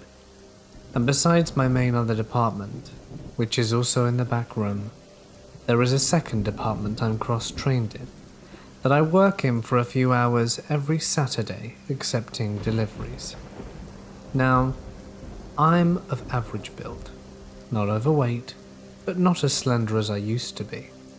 I have kids, so I have a bit of a mummy tummy that I fought to get rid of for years. I think I look average, but used to get a lot of attention back in the day from young men. Around when I was in my 20s, I'm now in my mid-30s, and thought I looked a little younger. It's not by as much as it used to be. These days, the only guys eyeing me up are 10 years older than me, and usually unattractive too. I'm married, and I'm not looking for a replacement. I love my husband. There's a good variety of delivery drivers who deliver to my store, and I know many of the regulars by name. Every now and then there's a new driver or a substitute driver for one of the companies, but for the most part, it's the same people. So there's a regular driver who comes in every Saturday to deliver milk. We'll call him Mike. He's in his mid-50s, and nearing retirement age for the company he works for. He's friendly and cheerful, and always greets everyone happily, and loves making jokes. He even does the shave and a haircut 2 bits, knock on our bay door when he arrives. I've always thought he was pretty cool, and even said he was my favorite delivery driver since he's so nice. I think he may have gotten the wrong idea though. When I first started there, the other lady who used to substitute in that department warned me that Mike was a terrible flirt and that he liked to try and get with all the ladies. I kind of shrugged it off. I didn't think it was a big deal. Over the past year, he said that I'm his favorite receiving person and that I'm beautiful. He's been very flirty and even asked me out on lunch dates, and I've always declined and told him I was married. This hasn't deterred him in the least. He could care less about that. Mike has gotten friendly enough to show me pictures and videos of trips he's been on and whatnot. Last week he showed me a video of the driveway up his house and views around his 300 acres of land. I thought it was rather odd. I mean, why show someone your driveway and or your land? What was his goal? He started calling me a nickname recently, which no one had ever really called me, as it was something only my creeper dad ever called me. Even my husband knows to steer well clear of the nickname as it triggers me. It's an obvious nickname for my name, but no one uses it, Kind of like Mike is a name for Michael or Kate for Caitlin. Well, yesterday, just before he left, he said something I wasn't expecting. Mike asked me if he could shrink wrap me and take me home with him. I gave him a firm but immediate no. This immediately made me think of a murder that happened in my area before I moved out here, where a woman was saran wrapped by her boyfriend and dumped naked, wrapped on the side of a highway. The police were never able to connect the guy to the murder, though the locals knew he had to be the one who did it, and I was told he left the area after that. The more I think of his question, the more creeped out I get. I wonder if I should report it to management, or just tell him to cut the crap out next time I see him as a warning. My company prefers people to tell harassers to stop before reporting an issue. I'm not sure if this falls into that category, or if it's creepy enough to just be something I should report right away. What do you guys think? All I know is I'm really uncomfortable having to see him again next Saturday when he returns. I took my manager aside and told her the situation, and she agreed that it definitely wasn't appropriate, and that she wants a written statement from me on the matter. So we'll see how it's handled. If he stops delivering to my store or stops being creepy, I'll know it's been handled properly. Update. I spoke to my assistant manager on Friday, and she said that it was being handled by ethics, so not at store level. I told her I was thinking of having my supervisor shadow me while the guy was there. Saturday morning came along, and I felt like crap and didn't really want to have to deal with him on top of already feeling tired, so I just called out. Some poor support manager had to deal with him instead. I don't know how long it will take them to address the issue, but I hope it's soon. Update 2. My case is being investigated at store level again. Did the statement and answer questions and whatnot. I won't know anything for a while. Update 3. Today I was anxious and got to work, as I know it's the day the creepy guy delivers milk. The closer it got to 7:30 AM, the more nervous I became. Just before 7:30 AM, I went down to my other work area on the opposite side of the back room. It's a huge store, so that was roughly 600 feet away. When I got there, I discovered that my supervisor wasn't there, as I had feared, and my anxiety only grew.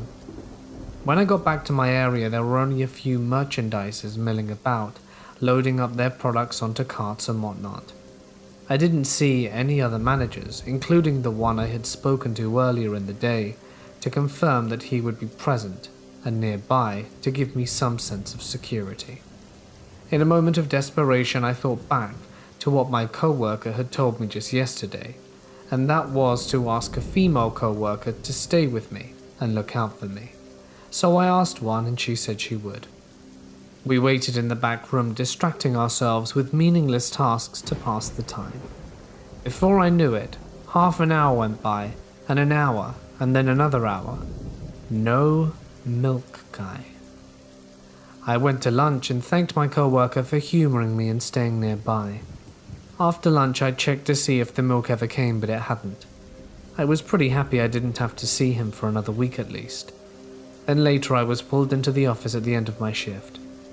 The manager then told me that as of today, Mike is no longer permitted in our store. He can't deliver there or even stop there, so now they have to rearrange our delivery schedule for milk. But I honestly was just so relieved. I told the manager that I felt very relieved and thanked him for letting me know. It was like a weight had finally been lifted off my chest. So, creepy delivery driver that used to deliver to the store, let's never meet again. In college, I wait for my roommate to get off work at the new parking garage my campus built. He was a security guard on the night shift. Nothing too crazy most of the time, but one day he finished his shift and I told him I'd meet him outside. He leaves the garage and says, "I don't think you're going to believe me when I tell you this, but I have something to tell someone while it's fresh on my mind." The next part is how I remember him telling me while we sat in the car. He goes, I was sitting in the office chatting it up with a custodian when he pointed to the security camera screen and told me there's a guy in the stairwell. We both looked at the camera closely, and sure enough there's a guy just standing on the landing in the stairwell in an old-timey suit and bowler hat and everything. The security guard told me he'd start cleaning at the bottom of the stairs, and if he saw the gentleman he'd tell him to leave. I told him I'd come up to the landing and do the same. I didn't see him on my way to the landing, so I made my way to the stairs while calling out that the garage was closed for the night in case he was hiding.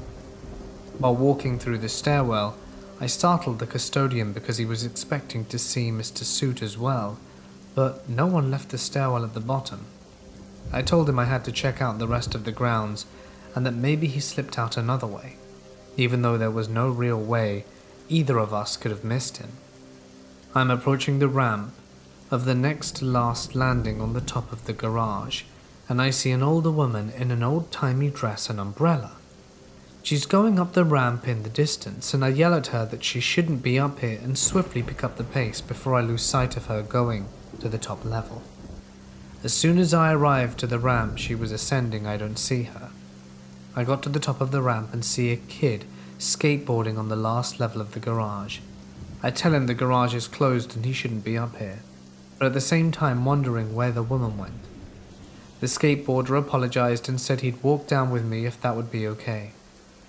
We got to the bottom and I say, "Hey man, you see anything weird at this garage tonight?" The skateboarder looked at me with the most confusing stare and said, "Well, there was this older woman standing at the edge of the garage, and I didn't see her come up the ramp. I screamed at her to tell her she should be careful and not get too close to the edge. I went to pick up my board and when I looked she was gone. I ran to the edge to see if she jumped, but nothing. She was gone. She was wearing this old-looking dress and an umbrella. I didn't want to tell the kid I saw the exact same woman because I was too freaked out. I suggested that it was probably a costume party and some people were messing around. I couldn't explain the disappearances though. He said he thought the same thing, but he remembers his boss telling him that years ago, 20s era people would dress up in their Sunday duds and walk through the park in town. The park was right where this parking garage was. I used to drive for Papa John's, and I have several stories I wish to share. One day I ended up with this delivery on the evening shift, and it was after the dinner rush as far as I can recall, so things were quieter, and not as many people were out and about or on the roads. The customer lived kind of deep in this rundown neighborhood, full of single-story houses, and when I arrived, literally every single light in the house was off. I walked up to the door, figuring that I might as well ring the doorbell since they ordered it. After all, they were waiting for me, right? So I ring. Nothing. I waited a bit, ring again, but there was nothing. At this point I figure they aren't there or perhaps they're asleep. So I walk away from the door and was about to call my boss to relay that I might have to bring the pizza back, when almost silently, the front door opens up. It's so dark inside, it's like a scene from a horror movie, where you can't see anything at all. Two pale, stringy-looking people come out the darkness without saying much at all, paying cash for the pizza, and then take it, and quietly retreat back into the darkness without ever turning on the lights. I left pretty quickly as it freaked me out. Was I in danger? I doubt it. But those guys were pretty creepy. On another occasion I had to deliver to this really terribly run-down extended stay motel that I always hated going to because it was literally the most dangerous place we delivered to. It was very late, around 10 p.m. or midnight. I get out of my car, got the pizza from the trunk, and as I begin walking across the parking lot to the guy's room, I see that down at the far end of the parking lot are a very large crowd of people. From what I could tell, they looked like a gang, or just a lot of rough people hanging around. I became nervous. After I gave the guy his pizza, I took my empty pizza bags and was walking back when I looked left, and they were all walking towards my direction. Keep in mind, this is a crowd of 30 plus people, and not a single one of them were walking anywhere else. I very quickly cranked the car and got out of there before I had a chance to figure out what was going on, or if it was me they were coming for specifically. Finally, I delivered to this old guy in the same rundown neighborhood as the first story. I had been to his house before, and his deranged-looking son was the one who usually answered the door, but this time I got Pops, and I'll never forget it. He opened the door shirtless, and I was immediately greeted with what looked like a surgical scar. Not too bad, right? It was infested with what looked like warts or skin growth. I don't mean a few either. It was absolutely covered in them, to such a point where I can't think about it without getting sick. They were pale looking, but the color of rotted snot. It reminded me of the way sea life latches onto other creatures and grows. It was pretty scarring. He paid in cash, and I left as quickly as I could. I remember immediately hitting the hand sanitizer in my car and practically bathing in it. Other than those, I've had a few weirdos, but nothing seriously creepy. There was a guy we delivered to whose nickname was Captain Underpants because he always answered the door in his undies. Gross, but nothing that would mess you up. We also had this massive, sprawling apartment complex that we often had to deliver to, and all the drivers hated it.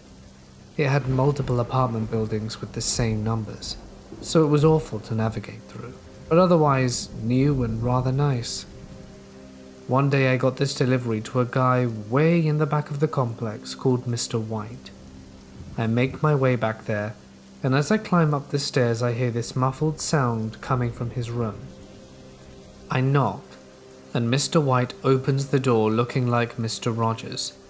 He had a sweater and everything, but as he's paying for the pizza I keep hearing muffled gags, sounding like female screams coming from his apartment, and it did not sound like the TV.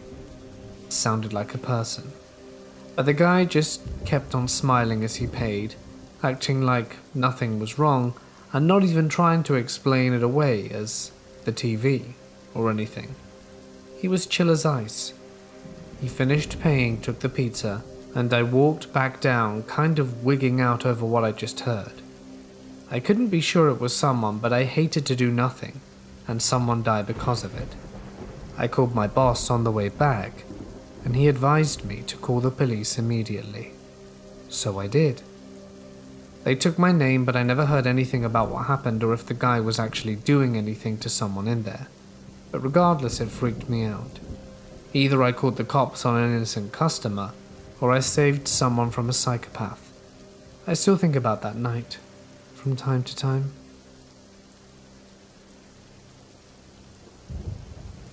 I'm from a city in Australia called Adelaide, and a pretty smallish population of about 1 million compared to the rest of the country. My friends and I for the past year have been pretty heavily involved in draining and urban exploring, water drains, abandoned buildings, etc. But due to our city's small population, there are a pretty limited amount of locations to find. So my friends and I were pretty ecstatic to find a new location being passed around by the urbexing community, known simply as Heaven's Gate, an abandoned retirement and brain injury ward that was scheduled to be demolished but had been down for a good 5 years. Now, usually when a building is abandoned here, it gets pretty tightly locked up, boarded windows, padlocks, etc. But whenever an abandoned building gets scheduled to be demolished, they unlock everything, for workers and construction site managers, I presume. Anyway, my friends and I traveled to this location, which is pretty well hidden behind a lot of vegetation and a large iron fence, but still located next to a main road with houses adjacent to the complex. We jump the fence and go about our exploration, taking photos and just messing around like teenagers do. The majority of the building had been trashed, and we found a few sleeping bags and hundreds of empty spray cans. I'm guessing the majority of the residents were Italian and Greek, as there were a lot of Greek and Italian books and posters and VHSs littered in the rooms. My friends and I explore the complex without any problem and leave within an hour of being there. The problem is my friend moved too fast through the place, so a lot of my pictures I took on my Nikon were either too blurry or too dark, and I really wanted to get a few good shots before it got demolished. So the same night I went back at around 9 to 9:30, taking photos throughout the building. I followed the main hallway as you go through the back side of the building, intended for nurses. You can get lost easily. So the building is a pretty dark place, but I brought a pretty powerful hand torch, and my Nikon has a flash, so I can see pretty well. I make my way through the hallway and pass through a set of hospital doors. These doors were being held open by chairs that you just had to climb over. Now this section of the ward was the brain injury or mental ward for patients with disabilities.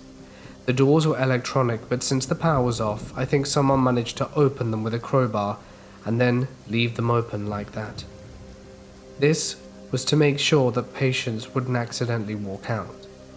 As I make my approach through the metal ward, taking photos, I suddenly hear a loud bang, almost like shelves or a book slamming, almost making me crap my pants. I stick my head out the room, the one I was currently in. I think it was like a TV or recreational area, and look down the hallway to see that one of the chairs had been pushed out the way, and the door closed. To this day I have no clue how or what would have moved the chairs, as it was filled with sand to prevent patients from throwing them or using them as weapons. It takes at least 2 to 3 people to lift them. Anyway, the doors are shut, and I run over to see if I can open them, and I try and push and nothing works. So I start spamming the button like crazy, but obviously the power's off, so that doesn't work either. I'm not sure how the door actually works, but it had a massive black bar across the top, which I assumed was like a powerful magnet or something that can be turned on or off, and the default is just on. Anyway, with my failed attempts in opening the door, I try to press forward to see if I can find another exit. I finally find the second exit, but the double doors are closed as well with the exact same system. At this point I'm kind of freaking out, because I'm not only trapped, my phone was flat, and I swore those doors were open when I came to visit with my friends.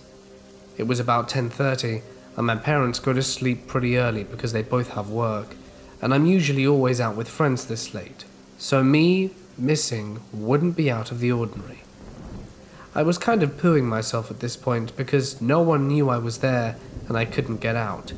I tried walking along the walls to see if I could find a window I could smash through, but there was nothing.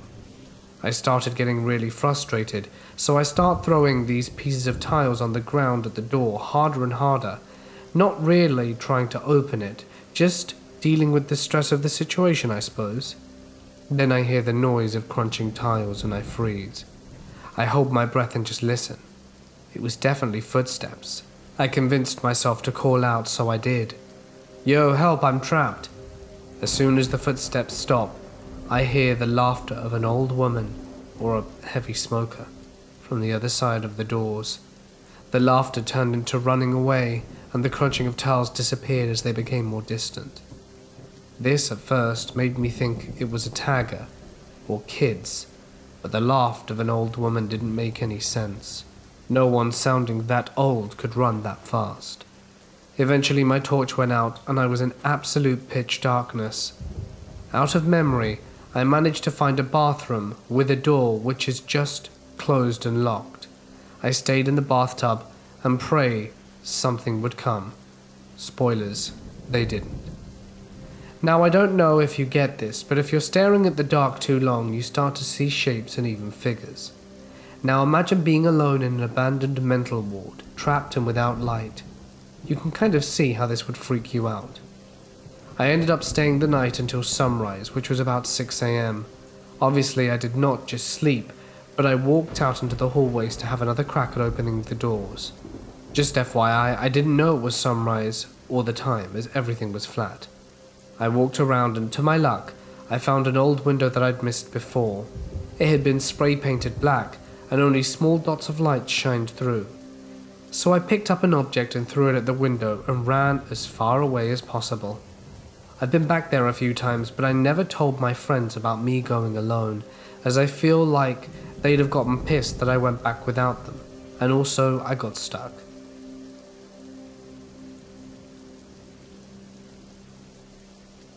It has taken me 4 years to feel entirely safe sharing this. Hell, even now, I still feel nervous sharing my story.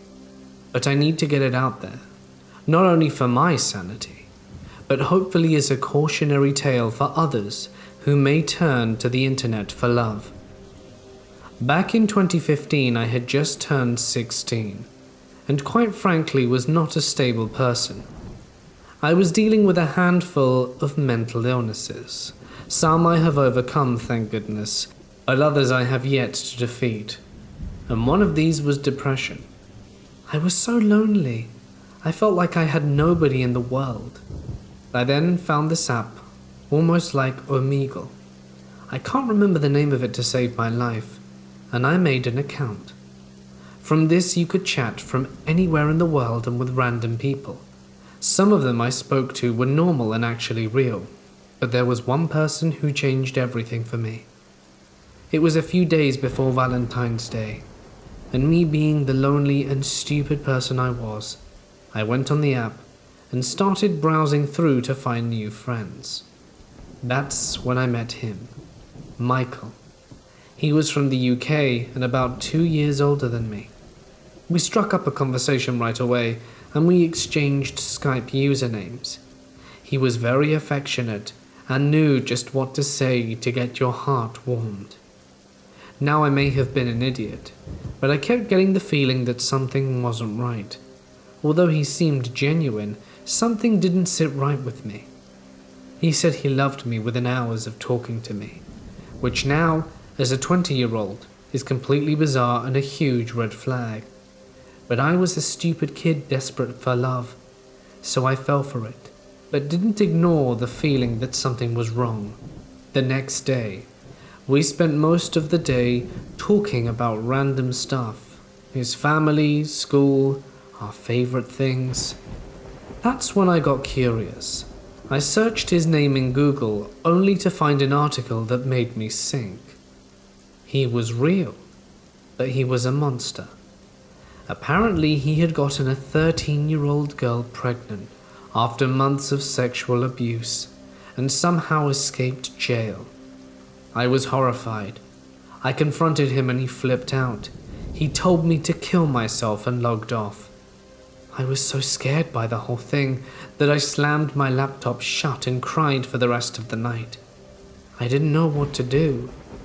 I knew that I did something terrible, and I felt so much guilt about the whole thing, mainly because I trusted this guy, and to find out the terrible thing he did to that poor girl made me sick to my stomach. My heart hurt for her. This story doesn't end there. Although I never did meet my ex, shortly after, I never got past the feeling of guilt from this. I reached out to the person who wrote the article, mainly because he was in close contact with the person investigating this guy. And since I'm in the US and he's in the UK, I didn't know if there was much that could be done. He was very nice and told me that I did the right thing by contacting an adult about the situation, and he told me the stuff he was allowed to share with me about this person. He asked questions of his own about this and showed a lot of concern as this person was a dangerous individual. He said he was still looking into the story and that my account helped, as now he has moved from the real world to the digital world. I never heard anything from the reporter after that, and life subsequently went on. But I have never forgotten those days, and likely never will. I still feel the guilt for not doing something, the fact that he could do this again to another girl. I know it was my fault for trusting him, but I've gotten smarter with my online life and am more careful with who I'm talking to and what I share. I am now 20 years old and in a very, very healthy and happy relationship with someone new, and my mental health has improved significantly. But this event will always linger in my mind. Michael, let's never meet again.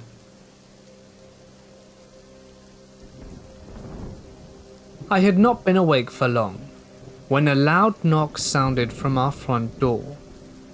As I stood on the landing, I could hear my mother open the door and begin joking with whomever was there. I couldn't make out much of the conversation. It didn't concern me too much. According to my mother, he had a parcel for us and wanted her to sign for it. He had no pen, so she began to close the door so that she could fetch one. Suddenly I heard my mother scream loudly, "There's a man's voice shouting too."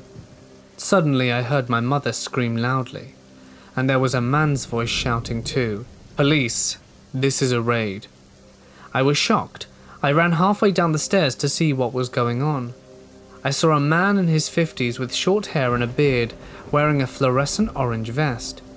He was standing almost at our doorway and my mother was screaming, trying to shove him out. He was clearly no police officer. Instinct kicked in. I threw myself down the stairs and against the door. My mother repeatedly hit the man in an attempt to shove him out. I screamed as loudly as I could to try and attract his attention, but nobody came to our aid. We managed to shove him out of the door with our combined force. We had the door almost shut when suddenly a large shove threw it back open. I was thrown back and my hip collided with the corner of our electronic meter cupboard behind the door. Before I knew it, there were two men, the orange vest wearing man and another dressed in a dark coat that obscured his face. In a blur of screaming and hitting and shoving on the door, we managed to get them out again. My mother realized that they wanted the fake parcel back. She picked it up and threw it at their heads.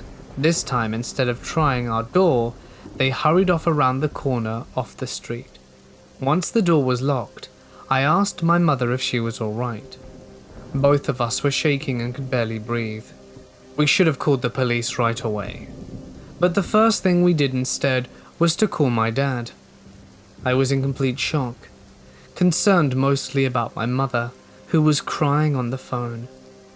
My dad came home from work immediately and came in to see us while we called the cops. It wasn't until they arrived that I finally broke down crying. We put in a report and gave statements. The police couldn't find any fingerprints on our door despite everything that had happened, and we gave them the CCTV from our front window. It didn't get everything, but it was a good shot of both their faces. We couldn't stay in the house after that. Every time there was a knock on the door, I would feel so afraid that I would begin to cry hysterically. We moved out a month later. Even now, 3 years after, I'm still suffering after this event. Knocks on the door make my heart pound in my chest, though I now have the courage to answer. I am always afraid it may happen again.